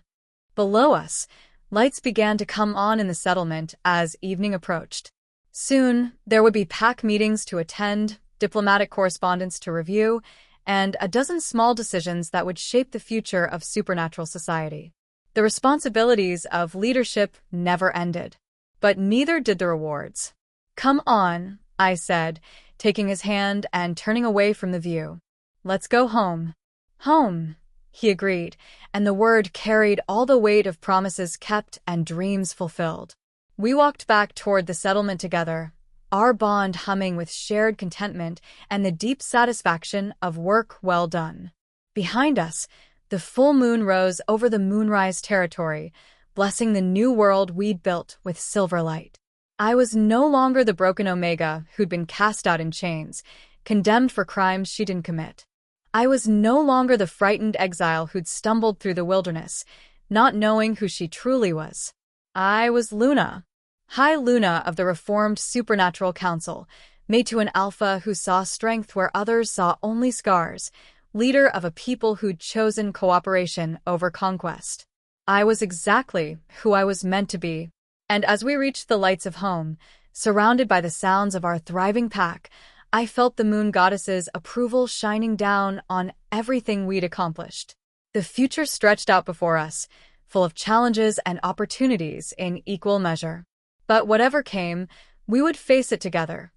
Alpha and Luna, mates and partners, two souls bound by choice rather than fate. Some stories ended with happily ever after. But the best stories I'd learned ended with, and their adventure was just beginning. The moon sang approval overhead, and in the distance, I could hear the wolves of Moonrise Pack howling their joy to the star-filled sky. It was the sound of a community at peace, of bonds freely chosen and love freely given. It was the sound of home. 2 years later, the first annual Supernatural Council Summit was being held in the Great Hall of Moonrise Territory, and organized chaos would have been a generous description of the proceedings. The dragon clans are refusing to agree to mining restrictions until the Fae courts guarantee access to the Silverleaf forests, Raven reported, appearing at my elbow with the kind of harried expression that had become her trademark during summit season. And the Fae are saying they won't discuss forest access until someone resolves the territorial dispute between the Nightwind Pack and the Salem Coven, I replied, bouncing the 6-month-old baby girl in my arms who seemed determined to grab every important document within reach. Which can't be resolved until we get a ruling from the vampire courts about nocturnal hunting rights, Damon added, rescuing a treaty proposal from our daughter's enthusiastic grip. But the vampires are boycotting the sessions until someone apologizes for the garlic incident in the dining hall. Luna Elena Thornblackthorn, I said sternly to the baby, who responded by grabbing my nose and giggling. You are not helping with diplomatic relations. Elena had inherited her father's storm-gray eyes and my stubborn streak, along with what appeared to be unprecedented control over her shifting abilities. At 6 months old, she could already partially manifest claws when she wanted something, a skill she used with devastating effectiveness on anyone who tried to deny her access to shiny objects or important paperwork. Maybe she's trying to tell us something, Damon suggested, gently extracting a pen from her grasp before she could eat it. Maybe all these complicated negotiations need is the wisdom of someone who hasn't learned to overcomplicate things yet. Or maybe she's just hungry, I said practically, which would explain why she keeps trying to eat everything. Speaking of hungry, Cale announced, entering the hall with Marcus trailing behind him. The werewolf delegations are threatening to start the lunch buffet without waiting for the Fae, and the kitchen staff says they can't guarantee everyone will get fed if people keep changing their dietary restrictions at the last minute. Dragon lords don't eat vegetables, Marcus reported. Fae nobles won't touch anything that's been exposed to iron cookware. The witch covens have specific lunar phase requirements for their meals, and don't get me started on what the vampire representatives consider acceptable refreshments. This is exactly why I suggested we hold the summit during the new moon, I muttered. Everyone's less temperamental when the moon isn't amplifying their supernatural quirks. Everyone except Luna babies, apparently, Damon observed as Elena managed to phase shift just her hand through the solid wooden table to grab a crystal paperweight. I think our daughter is part Fae. She's part everything, considering how much magical energy was floating around when she was conceived, I said, quickly retrieving the paperweight before she could decide it looked edible. The midwife said she'd never seen a pregnancy influenced by so many different supernatural auras, which explains why she can phase shift, has premonitory dreams, and keeps making the flowers in the garden bloom out of season, Raven added with a weary tone of someone who'd spent months trying to baby-proof a territory filled with magical artifacts. Elena chose that moment to let out a happy shriek and clap her hands, causing every piece of crystal in the hall to resonate in harmony. The sound was beautiful, but it also made every supernatural being in the building stop what they were doing and look toward our location. Right, I said, handing my daughter to Damon. I'm going to go remind our guests that diplomatic summits require actual diplomacy, not just strategic positioning for the buffet line. Think you can keep Elena from accidentally starting an interdimensional incident while I'm gone? I make no promises, he said, but his smile was warm with the kind of contentment that came from chaos that was fundamentally happy rather than dangerous. But I'll do my best. I kissed him quickly, then headed toward the main negotiation chamber, where representatives from 12 supernatural races were supposedly working out the details of expanded trade agreements and mutual defense pacts. What I found was more like a supernatural version of a family reunion, loud, slightly argumentative, but ultimately affectionate. The dragon position, Seraphine was saying with exaggerated patience, is that any mining operations in traditional dragon territory require a dragon overseer to ensure proper safety protocols. And the Fae position, Lord Theron replied with equally exaggerated reasonableness, is that having dragons breathing fire near our sacred groves defeats the purpose of safety protocols. Perhaps, suggested the witch representative, a sharp-eyed woman named Cordelia, we could establish joint oversight committees with rotating leadership? Or, rumbled the dwarf king from his position at the head of the table, we could focus on the fact that we're arguing about how to manage prosperity rather than how to survive the next crisis. Do any of you remember what things were like before the Luna brought us together? The room fell quiet. Even after 2 years, memories of the Shadow Council's manipulations and the terror of the Devourer remained fresh enough to put current disagreements in perspective. The dwarf king is right, I said, taking my seat at the head of the table. We're arguing about the details of cooperation, not whether to cooperate at all. That's actually progress. Easy for you to say, muttered Lord Kieran, who'd arrived late to the summit and was clearly feeling left out of the morning's negotiations. You wolves get to claim the moral high ground while the rest of us fight over scraps. If by moral high ground you mean responsibility for mediating disputes between races that have been feuding since before recorded history, I said dryly, then yes, we wolves have definitely gotten the better end of this deal. A ripple of laughter ran around the table, and I felt the tension in the room ease slightly. Besides, I continued, the point of these summits isn't to eliminate disagreements. It's to make sure we handle them like allies instead of enemies. 2 years ago, A territorial dispute would have led to warfare. Today, it leads to committee meetings and strongly worded diplomatic notes. I'm not sure that's actually an improvement, Seraphine said, but she was smiling. Trust me, I said, thinking of Elena's happy shriek and Damon's patient handling of supernatural politics and the sound of children playing safely in courtyards protected by ancient wards. It's definitely an improvement. The negotiations continued for another hour, with the kind of productive arguing that characterized most supernatural diplomacy. By the time we broke for lunch, we'd made real progress on trade routes, established protocols for handling future territorial disputes, and managed to convince everyone to try the new fusion cuisine that combined cooking techniques from all our allied races. As I walked back through the settlement toward our private quarters, I caught sight of familiar figures on the training grounds. Young wolves who'd joined us from packs across the territories were learning combat techniques from Kale, while a group of Fae teenagers taught willing students the basics of glamour magic. Dragon Young demonstrated controlled fire breathing, while witch children showed off their newest divination tricks. It was exactly what I'd hoped for when we started building this new world. Not just political cooperation, but genuine friendship and understanding between races that had been isolated from each other for centuries. Luna. A voice called from across the courtyard. I turned to see one of our newest pack members, a young woman named Sarah, who'd come to us from the ruins of a pack destroyed by Shadow Council infiltrators. The delegation from the northern packs just arrived, and they're asking about housing arrangements for the evening feast. Put them in the guest quarters near the Eastern Gardens, I replied. And make sure they know the dietary restrictions for tonight's menu. Already handled, she said with a grin. Raven gave me a checklist. Of course she did. Raven had become frighteningly efficient at managing the logistics of supernatural diplomacy. Sometimes I wondered if we should just put her in charge of the entire council and retire to a quiet cabin in the mountains. Then I remembered that quiet cabins in the mountains tended to be where the next crisis would find us, and decided that active involvement in shaping the supernatural world was probably safer in the long run.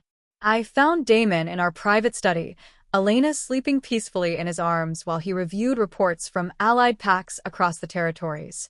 The sight of my fierce alpha mate cradling our daughter with such gentle care never failed to make my heart skip a beat. How did the negotiations go? He asked quietly, careful not to wake the baby. About as well as expected.